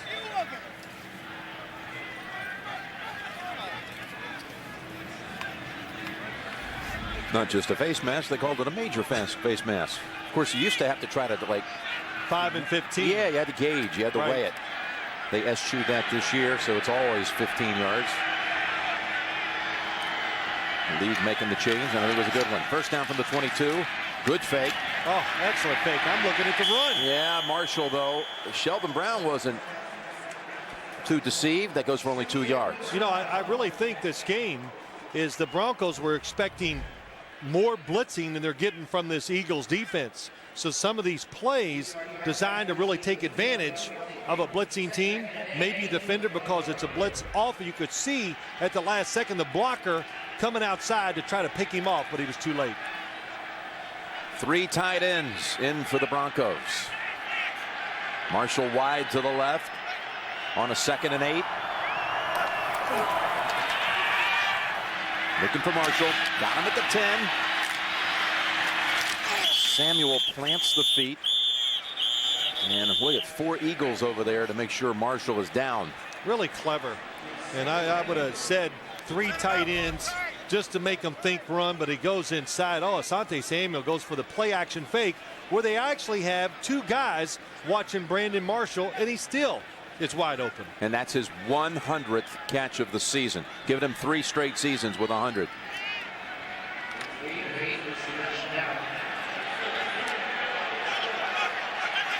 Trying to take advantage of the takeaway. Orton lined up to the left, and they direct snap it to Moreno, and it's good for only a couple. Focool on the hit and holds it to a 2-yard gain.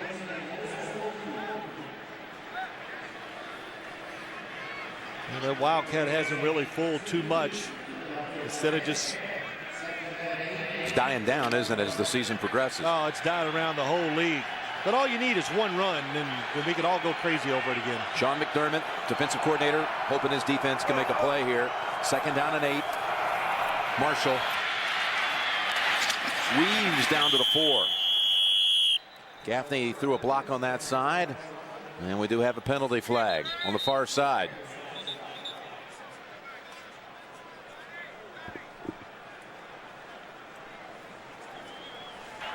Into the shift.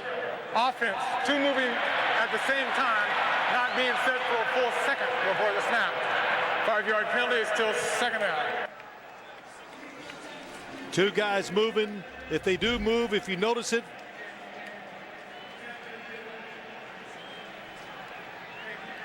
I didn't see the extra movement. It could have been the running back looked like he might have flinched a little bit.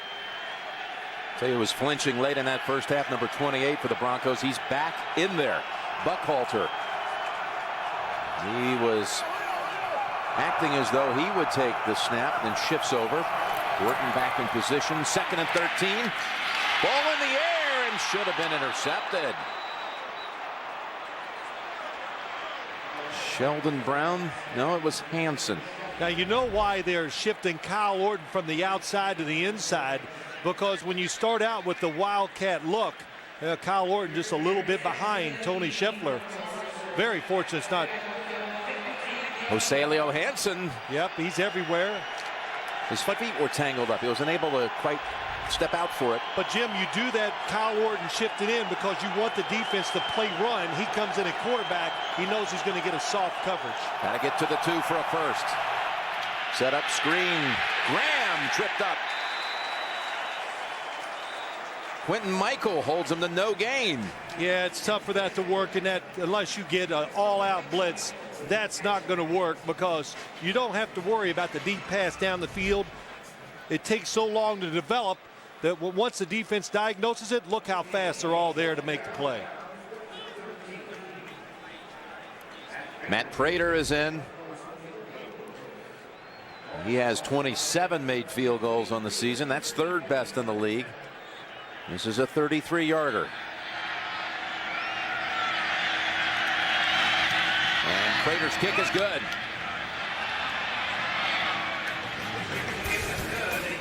So they get 3 off the turnover, off the Bailey interception.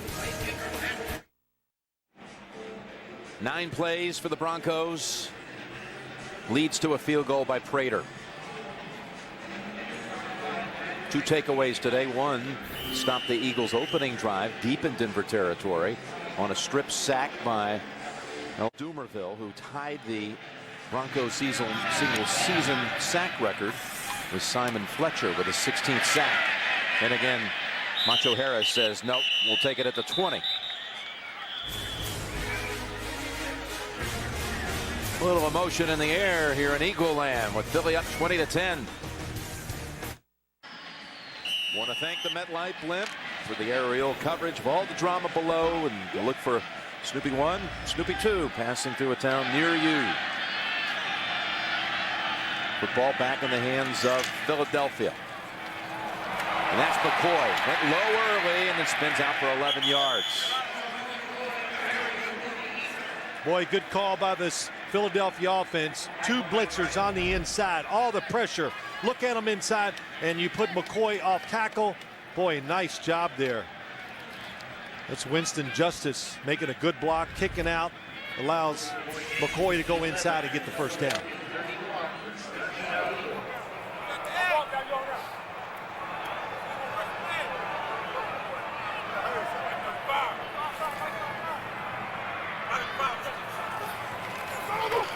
Fake to McCoy. Pass too high for Weaver. Wouldn't have gained much anyway. Talked about McCoy and where he stacks up with the rookie rushers. He's number 3 coming into the week behind Moreno of the Broncos, Beanie Wells, and then it's McCoy over 600 yards coming in. And again, he broke Terrell Buckhalter's Eagles rookie rush record set back in 01. Andy Reid said the knock on him was he won't be able to pass protect from the running back position. He heard it, so that got him a little fired up, and he said he's done a good job all year long. At the football again. What a cut. And that's good for about 4. Well, Jim, let's go back. Look at the interception by Champ Bailey. Look at the position he's in, trailing Deshaun Jackson. The football's in the air, and the angle and the fact that Champ Bailey, as many years as he's been in the NFL, can still run, outruns the football, and gets an interception that's kept his Broncos football team in the game. It was his 3rd pick of the season. Playing a little different style, I think, for him today.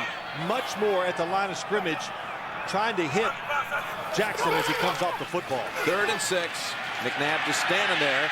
Now launches it long. And that's going to be a flag on Bailey.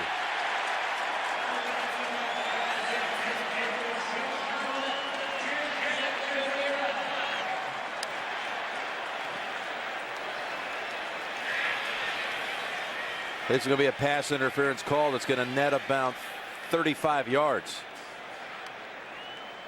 Pass interference. Defense number 24. On the spot of the foul. On a minute. First down.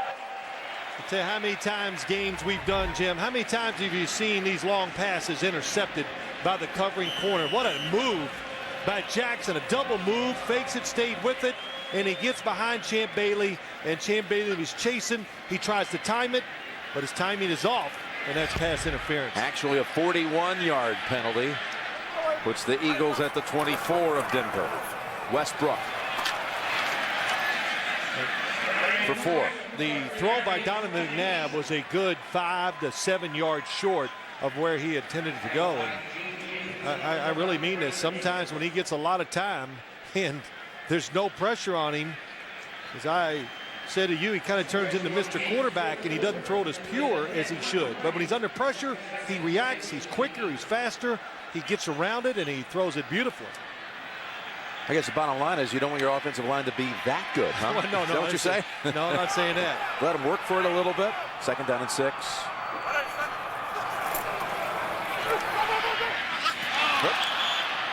That was Westbrook taking a tumble before the football arrived. Well, what I'm saying about McNabb, he's a very good off-balance thrower. How about that? Westbrook, just another guy, we've talked about him today, that can split out and runs receiver routes. It's not, you know, the 4-yard little hitch route or the quick screen like you see to a lot of running backs. In this offense, they run routes from the running backs when they split out.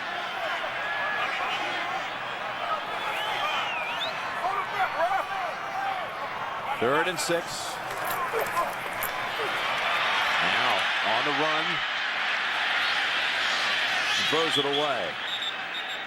Flag, though, at the line of scrimmage. Nab's pointing at it. Brent Selleck taken off the line of scrimmage. Was it him that grabbed and pulled, or did somebody hold him as he was trying to get down the field? McNabb's pointing that it's against Denver. Dawkins pointing the other way. Illegal hands to the face. Defense, number 59. 5-yard penalty, automatic. Wesley Woodyard, there he is on the tight end. Boy, that is a tough call. I couldn't quite see it. Pretty good pressure on him right from the start.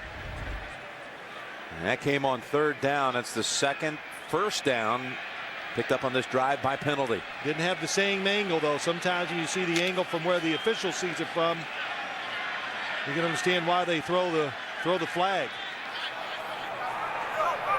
They snap it at the 15.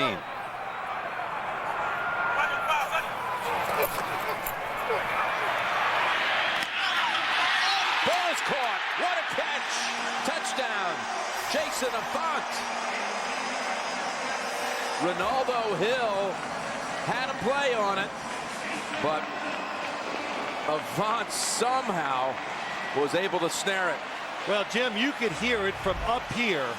You can hear the football hit Ronaldo Hill's hand.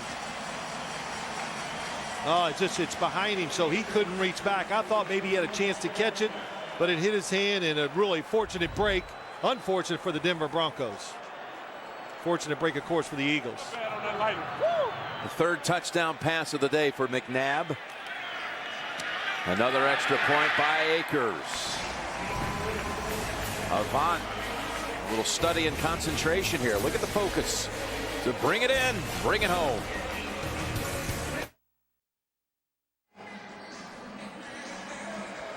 Avant with the good hands and concentration. His 3rd touchdown catch of the season. 6 plays to go 80 yards.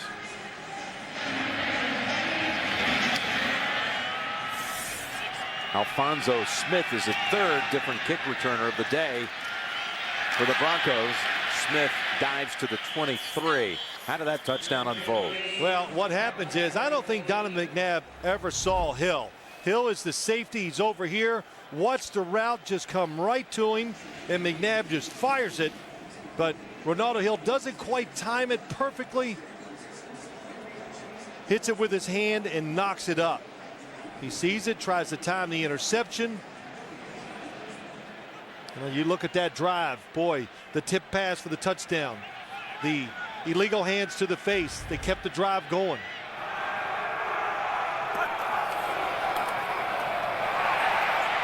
Orton just throws it in the ground. Was the receiver close? He could have been outside the... You know, it took 5 seconds before they said that was an incomplete pass. Yeah, they're running back, trying to throw a screen. He definitely didn't get the football back to the line of scrimmage.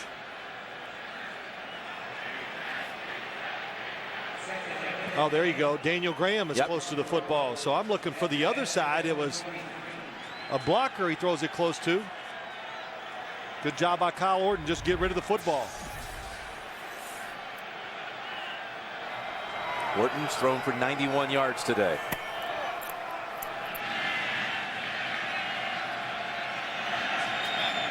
You know, the Eagles today needed 18 points. That's all to become the highest scoring Eagle team ever in a season. And of course, they've blown by that. 426 on the season. Most explosive team ever for the Eagles by points. Another 5 yards against Denver. False start.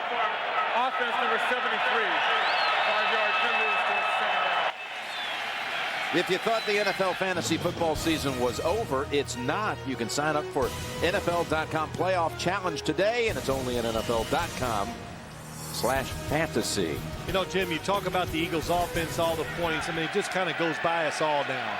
There's no doubt the NFL is about the offense this year, and I don't see it changing in the future. Well, not for a while. Orton steps away from one hit and then gets smashed by Darren Howard. A loss of 7. Darren Howard comes in sometimes in obvious passing situations. Look to the top of your screen over here. Watch Trent Cole just gets Ryan Clady just crushes him to the ground. Nice move outside, and that's it. That is not holding. He's going down, get on top of him, but from the other side, Darren Howard, quick move at the line of scrimmage, comes in almost untouched. This Philly crowd wants the defense to make another play, maybe even force a turnover. Taken off with it, Buckhalter. He's got a first down. And one of the bigger plays of the day for the Broncos. Yeah, how about that play? They've been trying these screens all day long. And this one was blocked perfectly, timed out right to the outside. Good block. Oh, man, look at Clady. That's what does it. Hochstein down the field. But Ryan Clady is the one that made that play.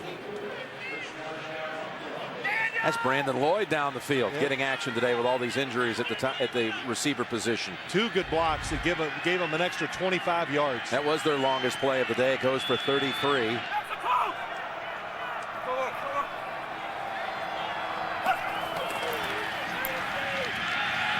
First down throw to an open man. Scheffler all the way to the Philadelphia 30.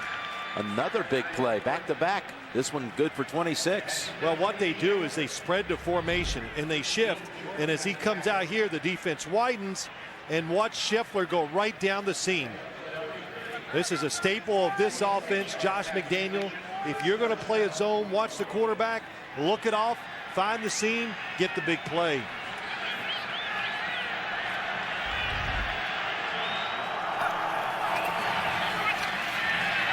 Orton off balance, throws it down. And there's a injury at the 15 and some other words being exchanged back at the 40. Sheldon Brown is the injured player. Got a flag now. Intentional grounding. Offense number 8. 10-yard penalty. Loss of down. 2nd down.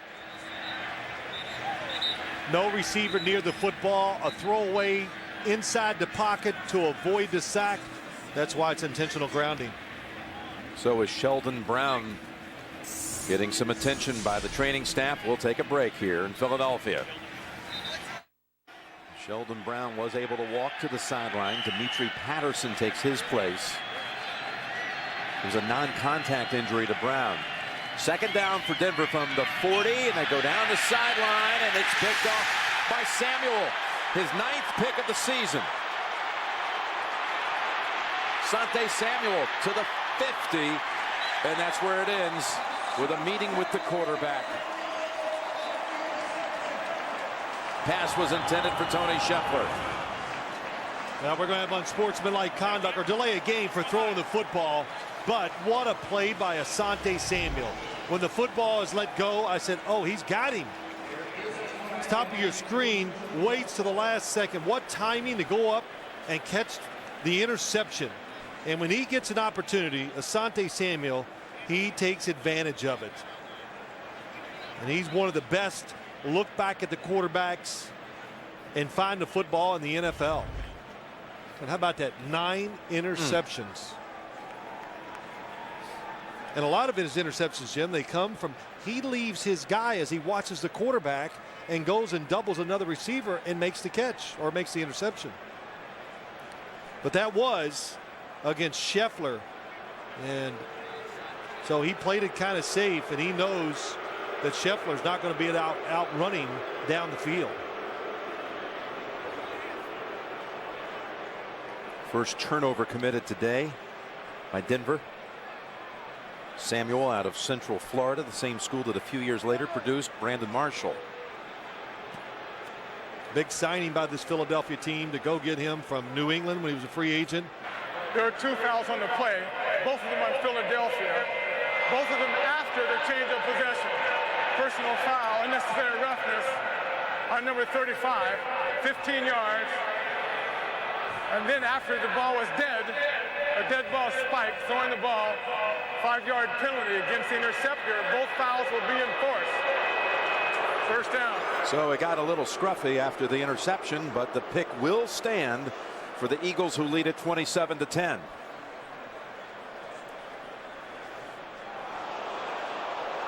Two penalties, both after the interception. How about the hit, too? You see, that ties, if you will, in a season that Bill Bradley marked with 9 interceptions. Boy, could he play. Macho Harris, though, put a hit on Tony Scheffler after Samuel jumped up and snagged it. By the way, the Sheldon Brown injury, you got to look at this one. It was frightening when at first glance. Watch 24.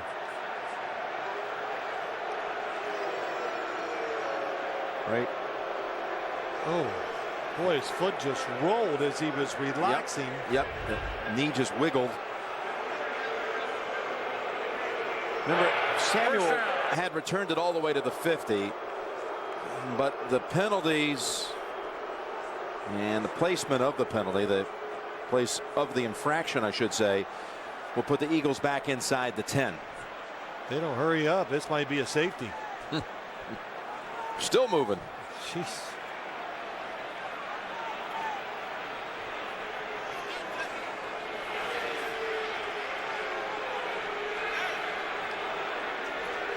Well, this is close. That they're calling this after the interception. Well, it is after the interception when you see it slowing. That is unnecessary roughness.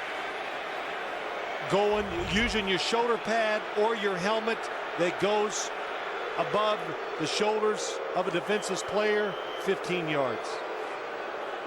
Ball is at the 1-yard line. And Andy imploring the Eagle fans to settle down. Fumble on the snap. Remember, they've had to make a change there with Nick Cole coming in for Jamal Jackson. Yeah, you know, and I was going to say, boy, it's gone along well.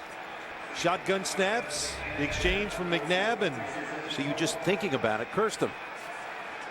Well, it looks like it got stuck, and when the football falls straight down, it is usually the quarterback's fault. Stay in there, ride to center, especially in this field position. Weaver, the running back, on 2nd down and 10. Pass incomplete. We've got an update. Peyton Manning's out of the lineup for the Colts. What's the update on Jets and Indy, James Brown? Well, it hurt them with Peyton out, Jim. Curtis Painter in for Peyton Manning. Take a look here. The ball actually comes loose before getting hit by Calvin Pace. It's recovered by Marcus Douglas. He takes it into the end zone. 2-point conversion is good. The Jets are on top by 3 now, that in the 4th. 18-15. Back to Jim and Phil. And Peyton looking on and removed with a 15-10 lead. What does that tell you? Well, it tells me that the 16-0 season was the #1 priority for him. McNabb's pass incomplete, and the Eagles will be punting out of the back of the end zone. Well, that was 3 plays where they avoided disaster. One with the snap. Donovan McNabb did a good job on the second play, really kind of throwing it away, because if he'd have thrown right at the receiver, it was going to be knocked up in the air at the line of scrimmage. And a free blitzer again. McNabb senses it and just gets rid of the football. Savario Giovanni Rocca. The back of the end zone.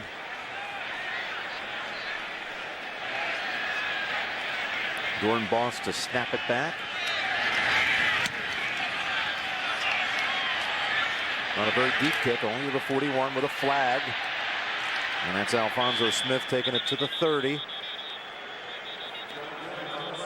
40-yard punt, 11-yard return.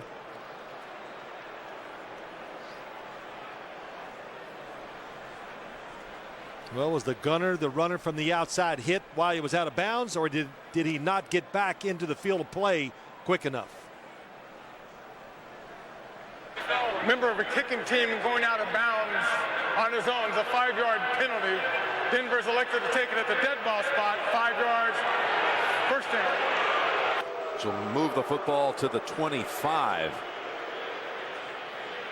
Now we got a doubleheader of college basketball action coming your way next Saturday. Gonzaga, Illinois early. Orson will see Arizona, UCLA. And then it's Patino and Calipari for the first time meeting in the Commonwealth. Louisville and Kentucky. Here on the home of the NCAA Men's Basketball Championship, CBS Sports. Sheldon Brown is back in there, Phil. It was an ankle, they said he rolled, but able to walk it off, and he's back. This Denver snap takes place at the 25. Oh, what a hit.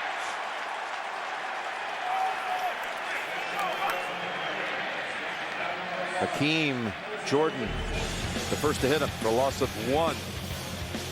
Well, Denver's had their chances, believe it or not, today with this score. Brandon Stokely gets ejected. That hurts him. The drop passes, and then a good little drive going, and the interception by Asante Samuel. 2nd and 11.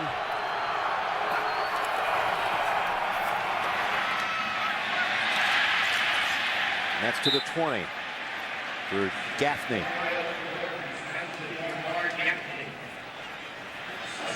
Now we got a Bronco lineman down. It's Hochstein. Boy, there have been a lot of injuries here today. We'll take another timeout. They're examining the knee. Russ Hochstein helped to the sideline.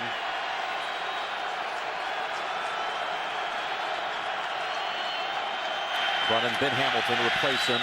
There's the throw to Brandon Lloyd, who squirts to the 11 for a first down. That was a 3rd down pass play.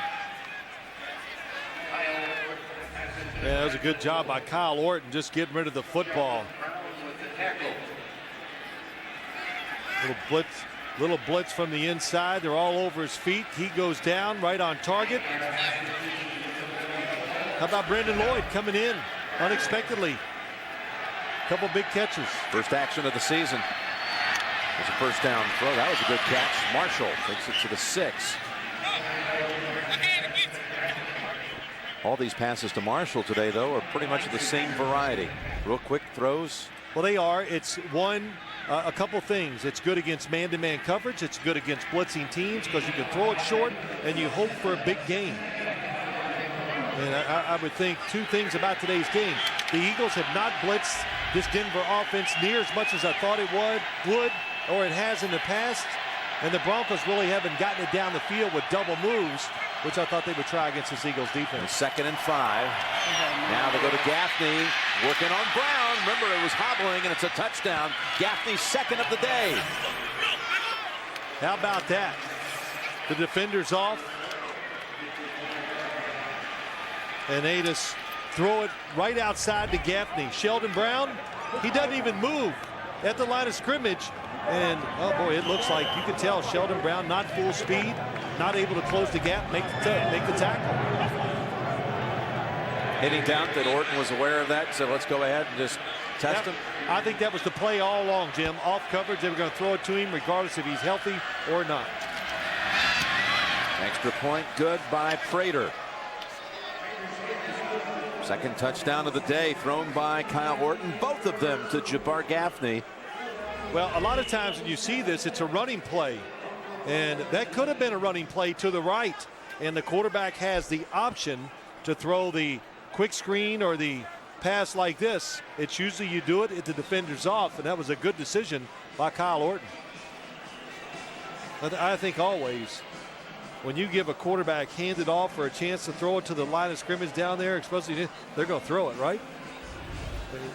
Why not take that advantage of that? How could you not?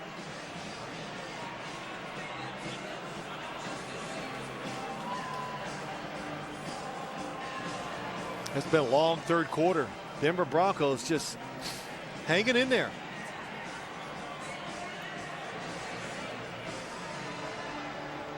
And the Eagles have already qualified for the postseason.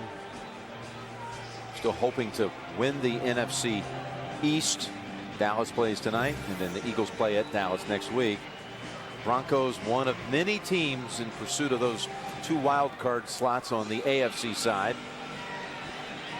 It's been a wild day when you look at some of these matchups. Houston over Miami, and putting the Texans at 8-7. The Jaguars getting thumped by New England to fall to 7-8. Pittsburgh over Baltimore. Keep the Steelers' slim hopes going. They're 8-7 along with Baltimore. Ravens have a lot of advantages, though, when it comes to trying to figure out tie-breaking scenarios. Still in their advantage. And they'll be at Oakland next week. This is Harris. Ball is out, and the Broncos have it right back. The hit by Darrell Reed. How about that? Darrell Reed, a defensive lineman, moved to the linebacker position as he was signed this offseason by the Denver Broncos. Excellent special teams player. He was with the Indianapolis Colts. Football is loose, not secured, and you get a big guy running fast. Robert Ayers recovers. That's what it sounded like right here, the hit. I tell you, they always say it's all about turnovers and, giveaways. It's a takeaway because the Denver Broncos, Darrell Reed, they took that from the Philadelphia Eagles. That's their third takeaway today. From the 16. Marshall. Oh, what a play. Defensive play holds him to no gain. It's Hakeem Jordan. Man, he comes in passage situations a lot of Hakeem Jordan, and fast. And pretty good tacklers you saw that time. To bring Brandon Marshall down like that with one arm. But, it's possible, Jim. You talk about the playoffs. The Broncos, of course, they know what's going on here. They might not have control of their destiny if they lose here today. 2nd and 10. Up the middle. Touchdown. Moreno. And he's still running. Oh, he does the fake.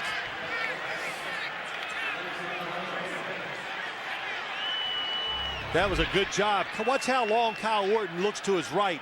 He wants to throw it to Scheffler. He's not open, but he comes back to his outlet receiver, and Moreno, quicker than Witherspoon, outruns him to the end zone. Moreno, a New Jersey kid, from up in the Middletown, New Jersey area, Jersey Shore area. 2 touchdowns in 49 seconds by the Broncos. And just like that, the 17-point lead is trimmed to 3. For Kyle Orton, it's his 3rd touchdown pass of the day, giving him 20 on the season. Well, it's just a good job of being patient. And if you watch this Bronco offense today, sometimes you watch it, they're patient, and it gets frustrating because you go, wow, throw it down the field, make bigger plays. But that patience in this short passing game has really worked for the Broncos today. That's a new move on the sideline. Jim and I do that in the booth sometimes after Jim makes a great call. Yes, I was wondering what would spur that. We do that. The Eagles 2nd in the league this year in turnover difference.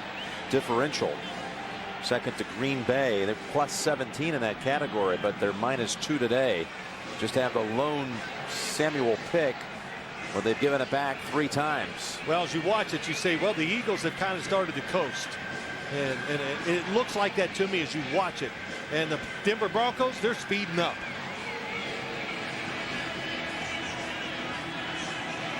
I think there was a time in the first half, you know, NFL games, they have big swings sometimes. You and I said it, we go, wow, the Eagles are faster. Well, they don't look faster so far here in the second half. These kick returns today on both sides have been quite an adventure.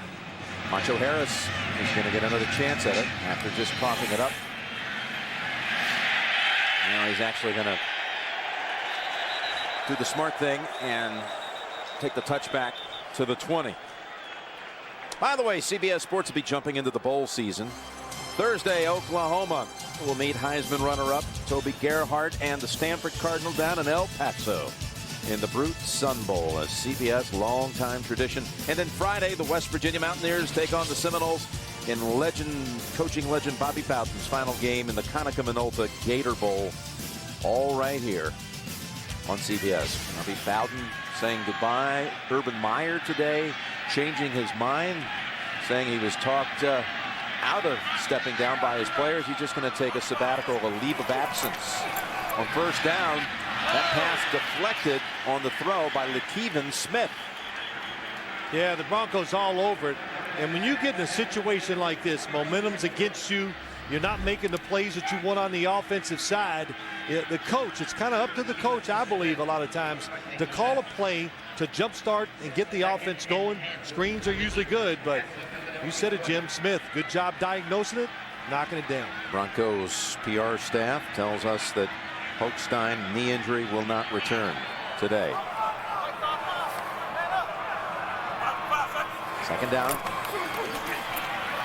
10 to go. McNabb not able to wiggle free from Vonnie Holiday. This crowd's starting to get a little restless. Loss of 6. Well, good coverage down the field. Vonnie Holiday, boy, he made some big plays last week for the Broncos. 99 inside, just stays with it. And McNabb gets flushed a little bit. He's there to clean it up. I'll tell you, a big point in this comeback by Denver actually was on the Samuel pick, because all those penalties put the ball back at the 1. That's what did it. Set up a short field for Denver the next time they had it. And they cashed in with a touchdown. Then the fumble off the kick return and a quick strike. Here we go, 10 seconds to go in the quarter. 3rd and 16. McNabb in trouble. And he is taken down. Ronaldo Hill comes up with it. The sack, his second of the season. Jim, it's a blitzer that's not picked up, but it really didn't matter. He had time to throw it. Nobody opened down the field. What a close to the third quarter by Denver. Hill with the sack. It's 27-24 Eagles. Back after this message and a word from your local station.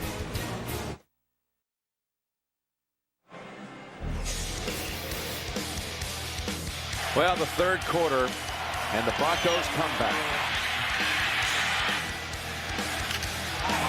Gaffney followed by the macho mistake and the quick touchdown throw. Orton to the rookie Moreno, and now they're going to get the ball back. There's Rucka. Yeah, he hits a boomer back to the 30. Alfonso Smith trying to split those two tacklers, and he's able to squirt to the Eagles side of the field. That was a 60-yard punt, 21-yard return. Tomorrow, someone's hunting down all the CSIs. It's a story so big, it's a case you'll never forget. Don't miss CSI Miami. It's tomorrow on America's #1 network. You know, you watch this game and this Denver offense, their screen game today is, to me, the big reason why they're in this. The long game they got to the running back, the touchdown to Gaffney, all the little short throws to Brandon Marshall. Orton, he's going down at the 45. Trent Cole posts another sack, a loss of 6. Trent Cole on one side, Jaquay Parker on the other, to the quarterback's left, bottom of the screen. Oh, just nice job of just stopping. And then what it does, Clady not able to readjust, and he takes off again. And what an athlete, Trent Cole. But both outside are the two defensive ends for Philadelphia. Drop back in coverage quite a bit, do a good job of that, and both are excellent pass rushers. It's Brandon Lloyd. He's going to lose a yard. Trent Cole back-to-back defensive plays. How about that? From the inside, getting outside to make the tackle. If you can make a screen play reroute, they do this time. And once it reroutes, good job by Hansen to do it. It lets defensive linemen come from the inside and make the play.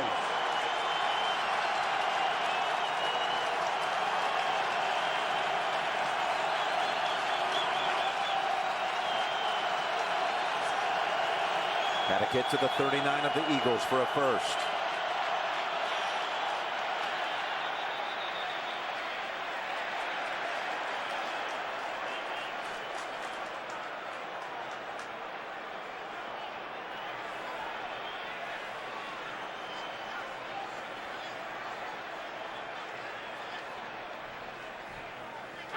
Neutral zone infraction.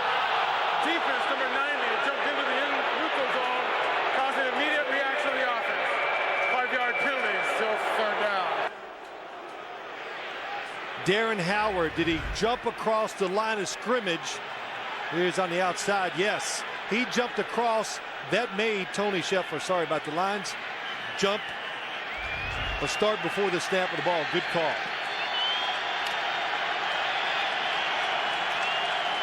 Still face a third and long. Eagles defense been best in the league this year, preventing third down conversions. Well, it's changing the defense by the Eagles.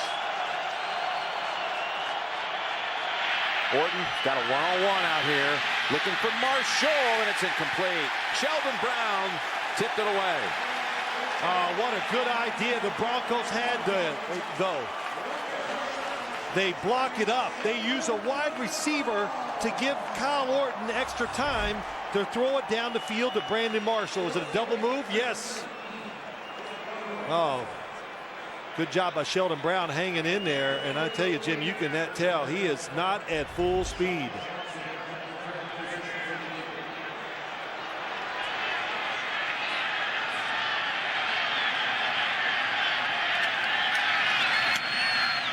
Berger. It demands a fair catch by Jackson at the 20. A little contact, but no flag. Sheldon Brown not 100%, but giving 100% effort as he denies Brandon Marshall.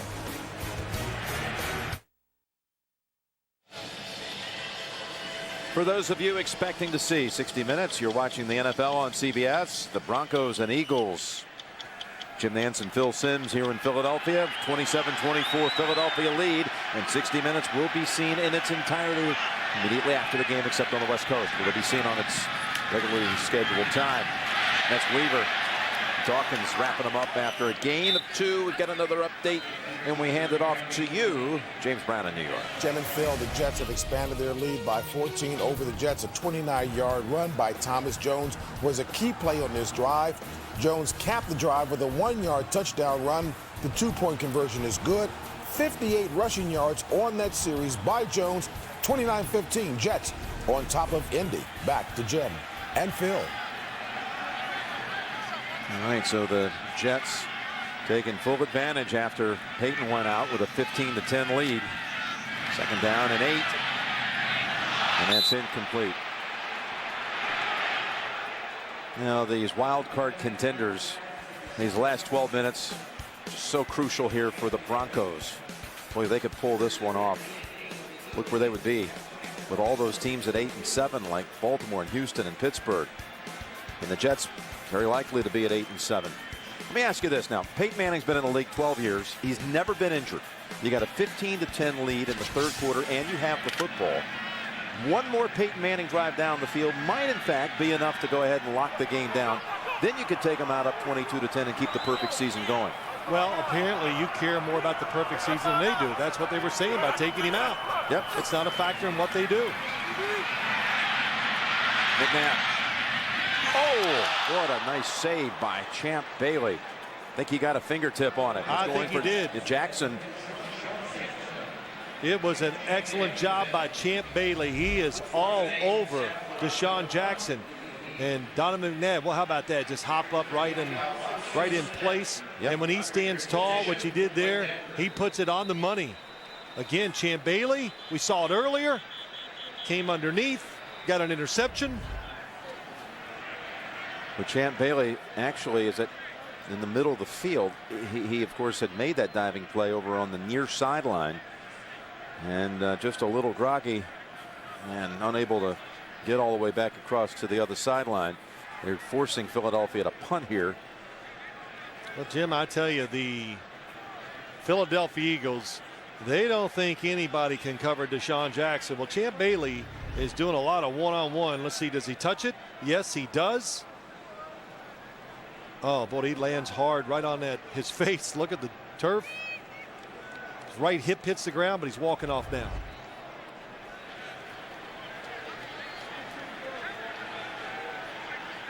Brent Selleck was the star in the first half of this game for the Philadelphia Eagles. Champ Bailey, Kyle Orton. Yeah, they've been the stars of the second half. Absolutely. Rocca.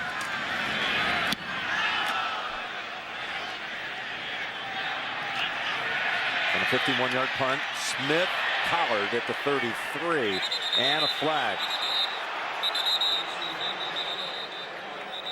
White in on the hit.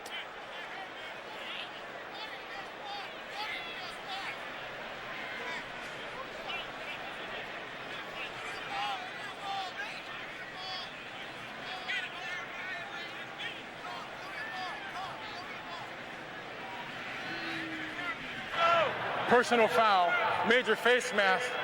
Defense number 46 from near the run, 15 yards, automatic, first down.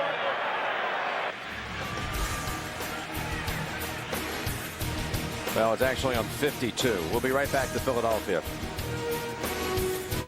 We might be in Philadelphia, but Denver's trying to pull off a mile-high comeback, down 17 in the second half on the road. Now with possession near midfield, 3 down. 12 to play.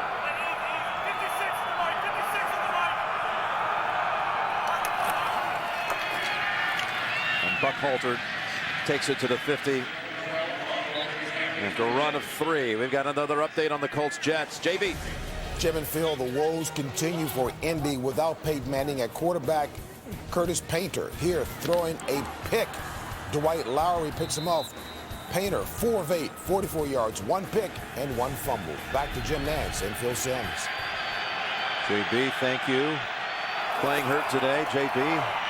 Hope you're feeling better this week as Gaffney goes out of bounds at the 45. That's about 2 yards short of a first. You know, we talked so much during this game about, you know, the Eagle offense, how they can get hot. Denver's offense is rolling.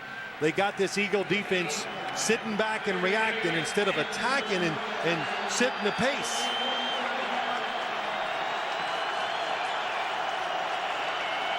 Two full yards to go for the first.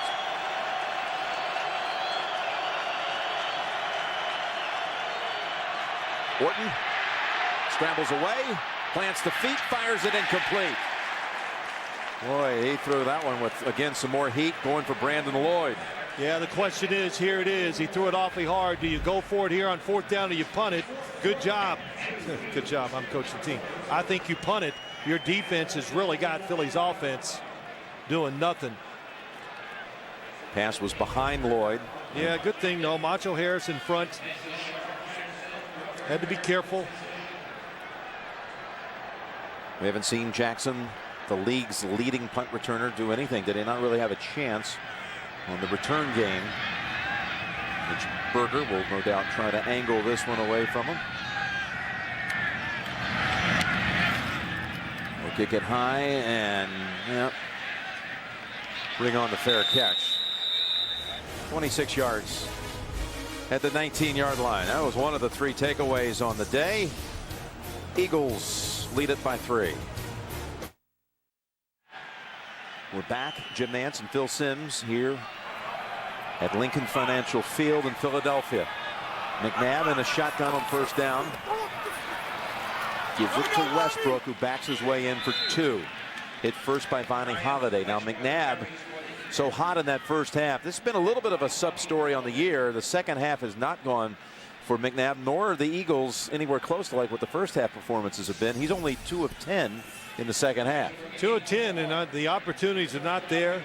They're trying everything. You know, Jim, they're running screens. They're getting the shotgun. You saw the little draw, the handoff. Nothing's working, and they keep searching.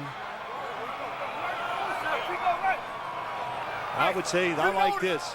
Get Donovan McNabb in the shotgun. Maybe if nothing else, nobody gets open, he can move and create a play. Second down and 8. Lofting it. And incomplete. Goodman on the coverage. Pass intended for Jeremy Maclin. Well, Jeremy Maclin, it's a pressure defense.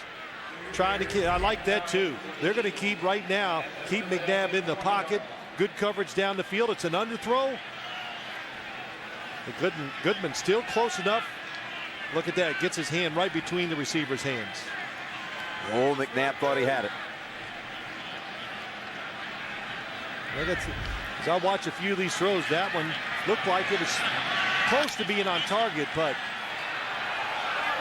did wobble a little more than you usually see it when it comes out of McNabb's hand. Timeout, Philadelphia.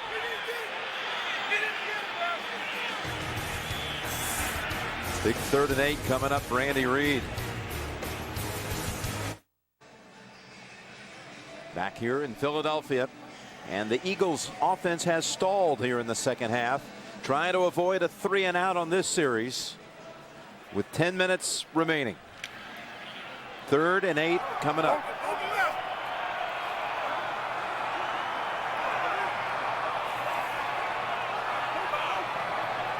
I'd like to welcome the audience that just watched the Jets defeat Indianapolis. Jim Nantz and Phil Simms here in Philadelphia. 3rd and 8 for the Eagles. Pass caught. Where will they mark it? Going to be short. Coming back to catch it, Reggie Brown, a yard short. I tell you, if you talk about this Eagles offense, you say it's stalled out. Bottom of your screen, Reggie Brown, good route, gets past the first down. Ooh. Let's see where they mark it. They marked it a full yard short of it, but from what you saw, that looked like he really tumbled to the ground right on the 29-yard line. You challenge it. If they moved it up a little, just a foot short of the first down, would you go for it? Well, they moved it all the way back. They spotted it. In fact, inside the 28, a yard difference. So Rocca sends it down and out of bounds. Wow. How about this punting today? You haven't been impressed, huh? Boy, they step all the way up to the 44. Just 28 yards on that one. Okay, with the Jets winning, let's take another look at the AFC playoff picture. Indianapolis with its first loss. San Diego has secured the 2. New England and Cincinnati will go to the final week of the regular season to figure out 3 and 4. New England with a win down in Houston, in fact, would take the 3rd position. As you watch this game, Broncos able to get back in it. Some timely plays on the offensive side, but the coverage of the defensive backs for the Broncos defense, that is another huge story here in the second half. Orton sets up screen. Oh, and tripped up maybe by his own man. Moreno gets to his feet to the 49. Now back on that playoff picture, if Denver pulls out the win here, then the Broncos and the Jets would control their own fate next week. Denver hosting Kansas City. Again, a win today. And then if a win next week against Kansas City, the Broncos would be in. And the Jets control their fate now. Next week they'll be hosting Cincinnati. And the Jets with a win would get in. If Denver loses, Baltimore moves in there as the controlling their own destiny team along with the Jets. Now 2 yards short of the first. Moreno, 3rd down on the way. On the NFC side, if Dallas wins tonight, then the Giants are eliminated. If the Cowboys win tonight, then we'll know the 6 teams And some things will have to be settled next week in terms of order of seeds. And the NFC East. That game down in Dallas. 3rd and 2. Timeout, Denver.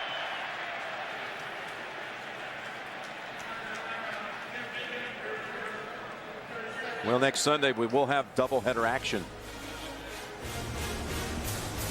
You'll have to check your local listings. Pittsburgh's at Miami, New England at Houston, Kansas City at Denver, Baltimore at Oakland now shaping up as a big one. Again, if Denver loses here, then the Ravens would need that win out at Oakland to get in. Check your local listings, and it all begins with JB, Dan, Shannon, Boomer, and Coach Cowher on the NFL Today next Sunday, January 3rd. Here's what I wonder. As I look at this Broncos, this situation, still plenty of time left in the game. You have 2 timeouts, 8:40 to go. You look at it, 3rd and 2, run the football. If you run it and you're just short, I think it changes your thought process where you might go for it on 4th down. So you're thinking 4-down territory. Well, if you run it here, that's what your thinking is. If you don't get it, you're hoping to get close enough where you feel comfortable going for it on 4th down. Orton steps up, completes it. Gaffney, he is having some afternoon with 2 touchdown catches, and that was a tough grab across the middle, outreaching Quentin Michael for 18 yards. Yeah, it's a good job. The pressure, Kyle Orton steps up and just allows Gaffney that extra time. I thought maybe he'd run for the 1st down. Well, how about that? Go up and just snatch it out of the air. Puts him in field goal range, too. Again, everybody trying to stop the receivers who's at the 1st down marker. Lloyd scrapes it off the ground, picks up 2. Even with a loss today, Philadelphia could win the division next week with a win down in Dallas. A lot of good things. Philadelphia wins here. Jim, they win next week. They still have a chance, correct me if I'm wrong, to be the number 2 seed. That's correct. With a win here today and a win next week and some help. Giants playing at Minnesota next week. Minnesota playing at Chicago tomorrow night. And that was a backwards pass to Marshall. And well played. Joselio Hansen. It's a loss of 4. Well, we've seen him do a pretty good job against these screens. It's the 2nd one. Diagnoses it so fast. Brandon Lloyd not able even to get a hand on him to stop him from making the tackle.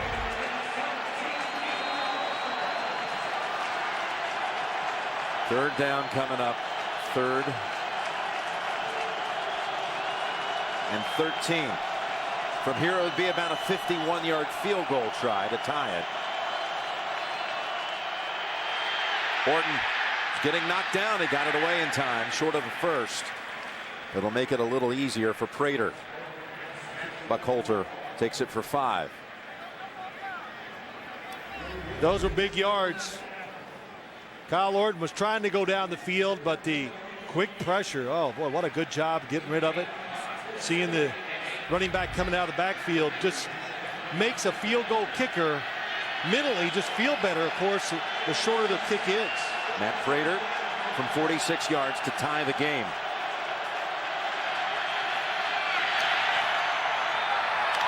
The kick is good. Dead center. 27 all with 17 unanswered by the Broncos.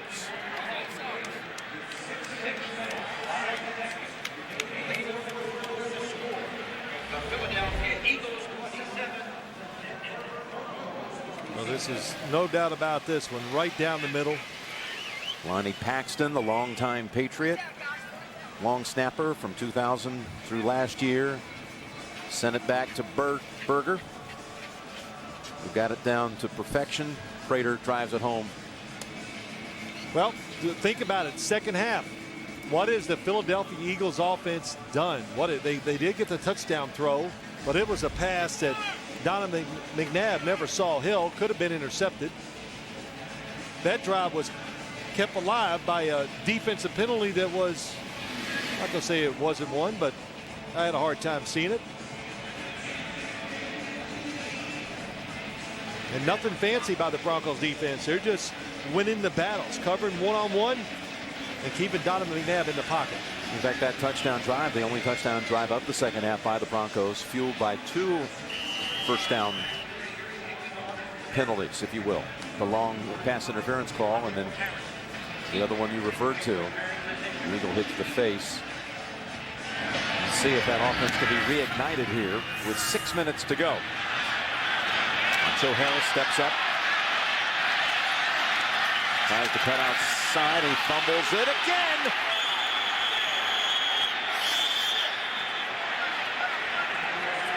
It's Philadelphia football. His second fumble of the game.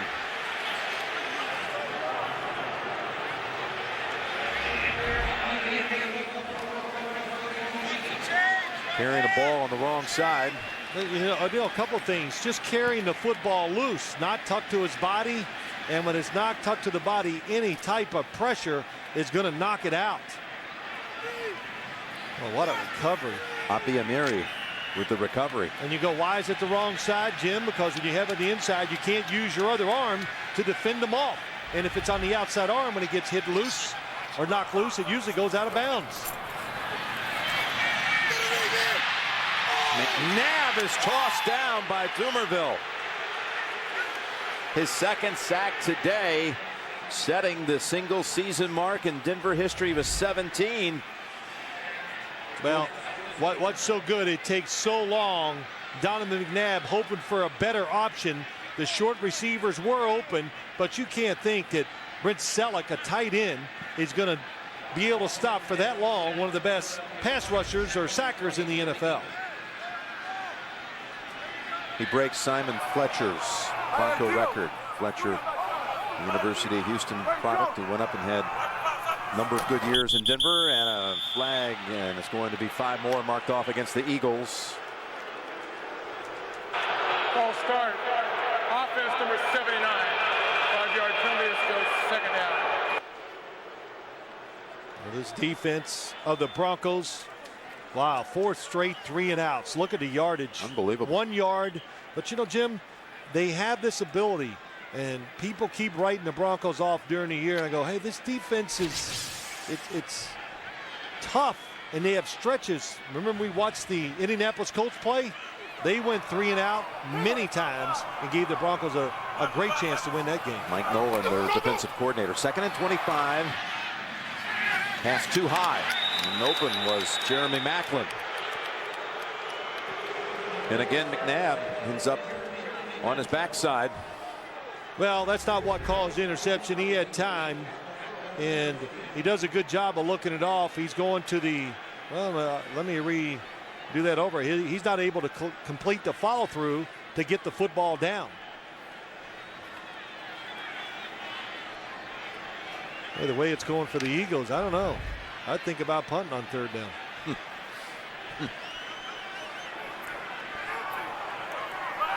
All they need is 25 for a first.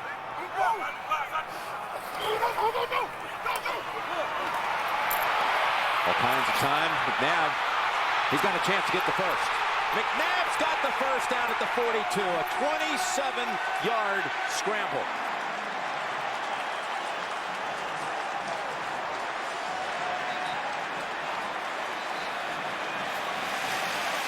What happens here is anybody watching the quarterback, everybody kind of mans up, and when the linebacker's underneath, DJ Williams chases the running back, then it opens up, and boy, Donovan McNabb grabs that left hamstring. Yeah, that's not good.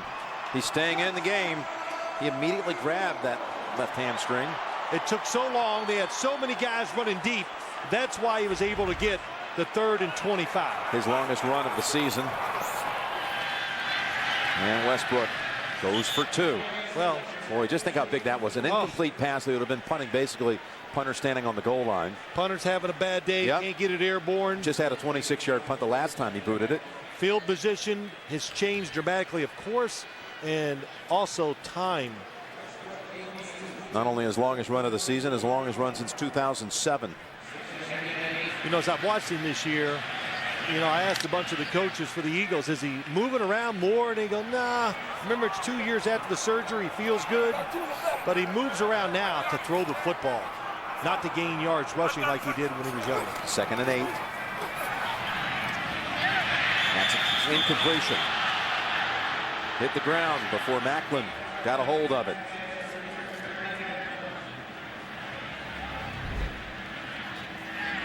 Let's get a good look at it. Andre Goodman having a nice day. You know, McNabb has to be careful with the throw. That did come out because the coverage is tight, so you don't want to make an error and lose the game here with an interception. But Andre Goodman, the other corner across from Champ Bailey, sees a lot of footballs thrown his way, and he's been up for the challenge today. There's no doubt about that.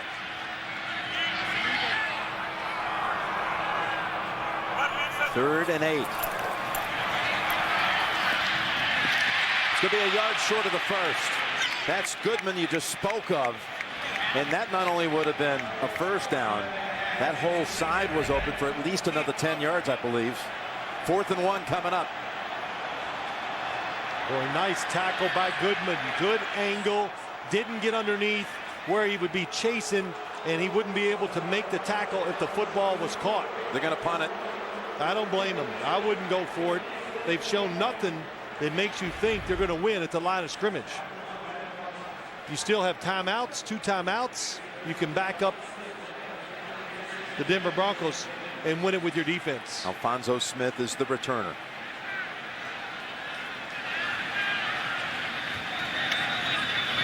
Hold on a minute. Delay a game coming up against the Eagles. I would take it if I was the Denver Broncos. There's no delay game. We're a little slow getting the ball spotted for the 4th down. Oh.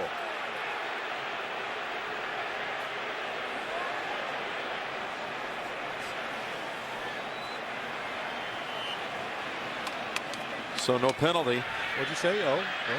No, at least Mike Harry admits that instead of adjusting the down clock, though, they went ahead and let it play out. Here is Rocca's punt. It's a good one this time. And Smith backs up to make the fair catch at the 8. 40 yards and pins him inside the 10. Out comes Orton, who's having a good day. This game, well, first half, it was all about McNabb and Selleck. Selleck was over 100 yards. Been a quiet second half for the tight end. Hasn't been even thrown to. Gaffney has a couple of touchdowns, and then Macho Harris fumbled on a kick return. Recovered by Denver. Short while later, the touchdown from Orton. And then a tying field goal from 46 yards by Prater. 3 minutes to go. Each team has 2 timeouts.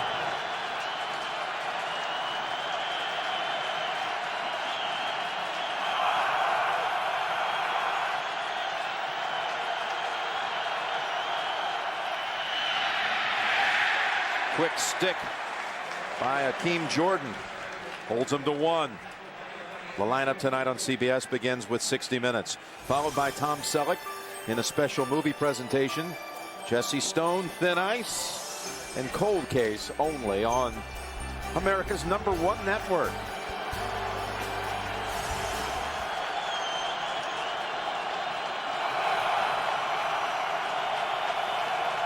Second and 9.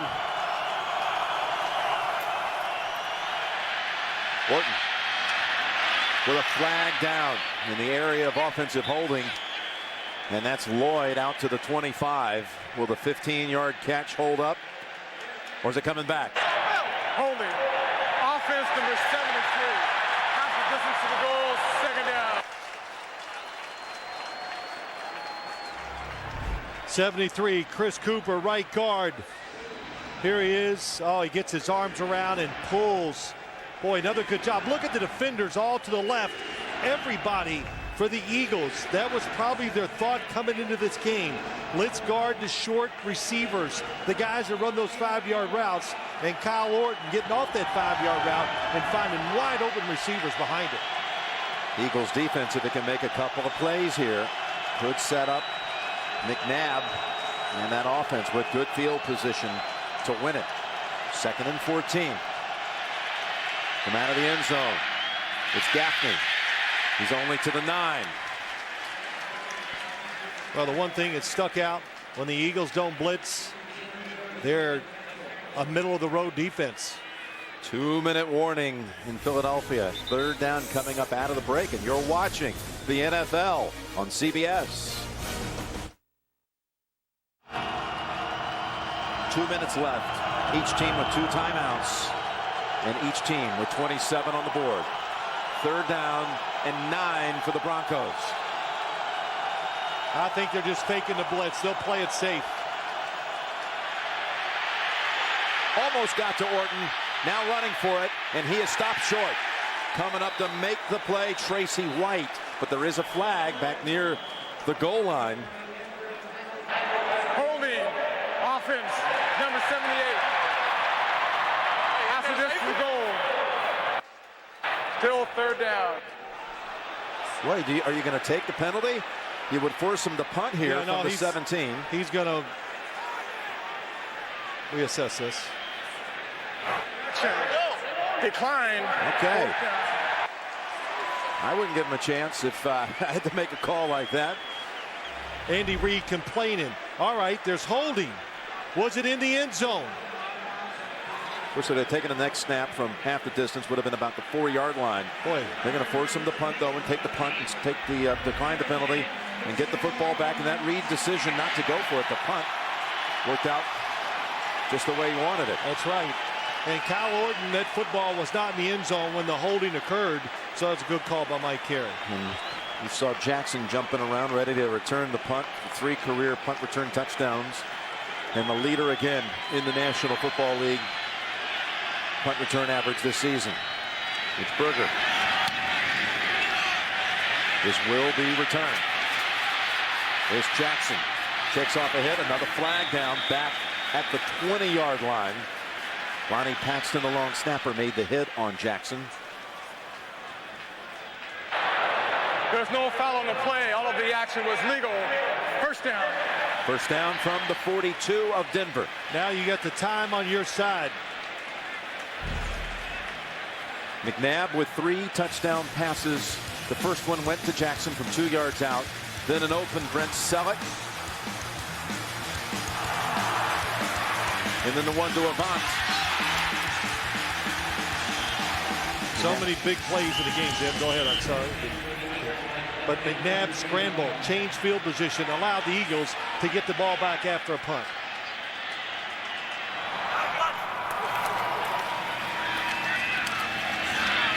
And that's McCoy into the pile for 2.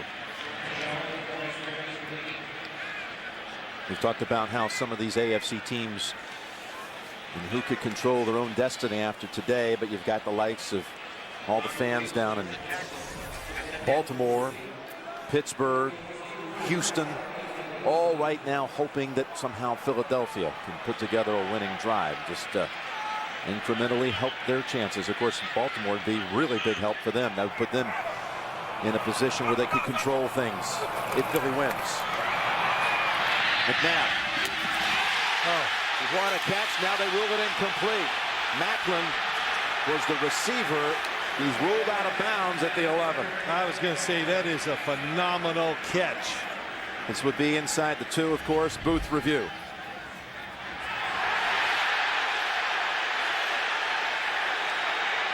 Going down to the ground. Let's watch. Does he have possession of the football? If he has possession, they're going to have to. That's going to be a catch. I don't know. I got to see it again. I think both feet are in. I mean, this is one of those calls that actually will decide a game. Because from that point, it's a chippy for Akers with a minute to go. He held on to the football all the way to the ground. I know that's the first thing you wondered. Yes, he did catch the football. He did keep possession as he went to the ground. But did he get both feet down? Tell you, the official was right on top of it, and he ruled it on the field incomplete, out of bounds. Here you go. All right, we know he makes the catch. Tell me when both feet are down. Well, you can't tell because of Avant's helmet. Yeah, I see the right and the left end. You did. Okay, Yep. I definitely see the left. The left foot is in. And there's the right dragon. Great shot. Boy, okay. Great catch. Yeah, great catch too. What a throw by McNabb. I thought he was throwing it to the underneath receiver, a bunt, and I said, boy, he overthrew that one 10 yards. But he was back shouldering it to Macklin.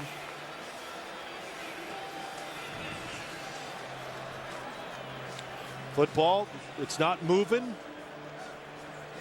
Looks like he has possession. Jim, you're right. I think if I was making this call, I would call it a completion. Toes are down. No question about that. Football. And then the ball all the way to the ground, and he holds on. And, you know, everybody, you know, as they watch it, go, oh, I see the football moving. Well, of course it's going to move. We got live action here. You're catching it, and there's going to be a little bit of movement. But he did demonstrate, in my opinion, that he had possession of the football. Really, this is a call, again, if it goes Philadelphia's way and the challenge, the play is reversed. He's got a great chance of just winning the game for the Eagles. The longer it takes, the more I think it favors the Eagles because they're trying to figure out where's it going to be spotted. Now I've turned into an investigative reporter.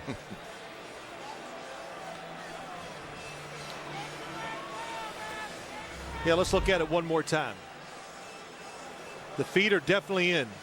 Do you see anything that makes you think he did not have possession of that football? It looks like an exceptional play by the rookie to me, and I think the ball will be at the 13-yard line, which would be 31 yards at that point for Akers. The receiver had control, 2 feet down inbound. First down, 13.5-yard line. Denver has 2 timeouts, but Philadelphia has the first down, and they can inch a little closer and take this thing right down to a last-second kick. Reminder tonight on CBS 60 Minutes, Jesse Stone, thin ice in cold case.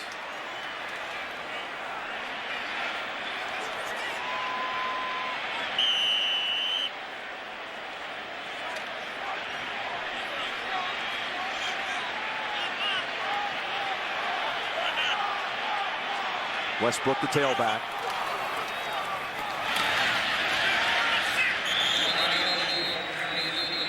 And the immediate timeout by Denver, leaving them with 1.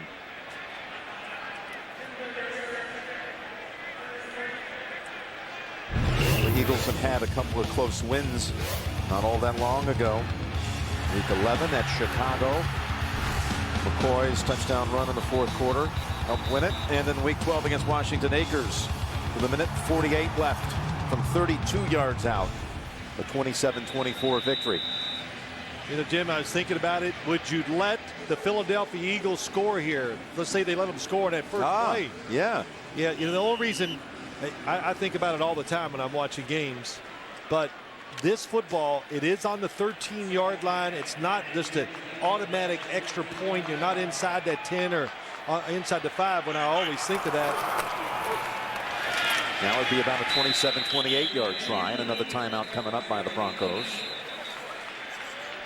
Of course, Akers is one of the best in the whole league. Yep. And what I always like about when I watch Akers kick, it is if it's an extra point or a 50-yard field goal, it's full go. Which I always see when you see that, then I think there's just less chance of the pressure getting to you. But to answer my own question, I wouldn't have let them score. Well, Philadelphia is going to run one more play. Broncos can't stop it, and then they'll go as far as they can before Philadelphia, you think, will take the timeout and set up Akers and bring him out there to win it. 2 of their 4 losses on the year, Philadelphia have come against the AFC West, defeated by San Diego and Oakland. They won against Kansas City when Kevin Cobb was actually the starting quarterback. 3rd and 7. I'll take another yard or 2 and be happy with that. As McNabb takes it to about the 9.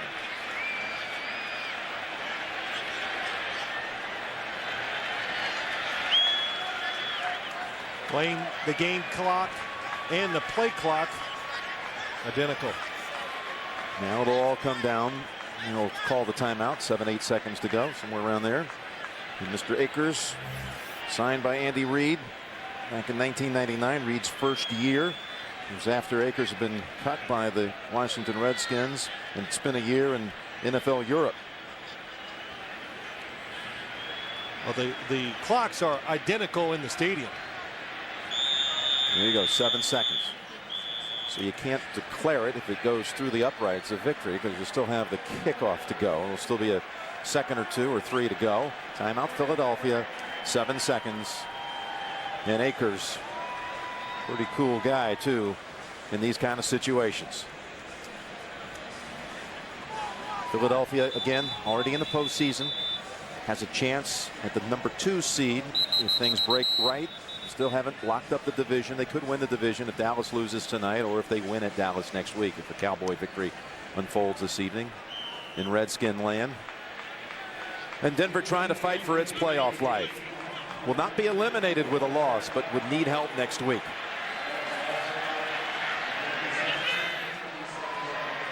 So a mere 28 yards. Is that the lucky number for the Eagles? Akers drives it through, and Philadelphia takes the lead.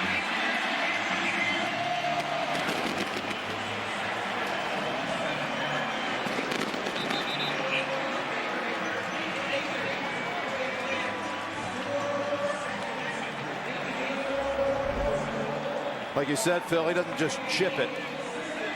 He kills it.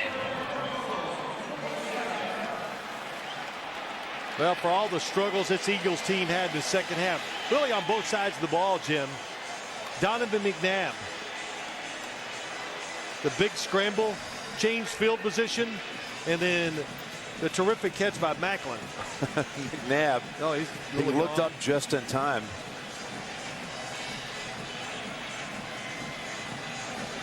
Jeffrey Lurie pretty excited about that. Josh McDaniels, who was a graduate assistant under Nick Saban at Michigan State when Andy Reid became the head coach of the Eagles. Andy, one of the longest tenured coaches in the league, right behind Jeff Fisher.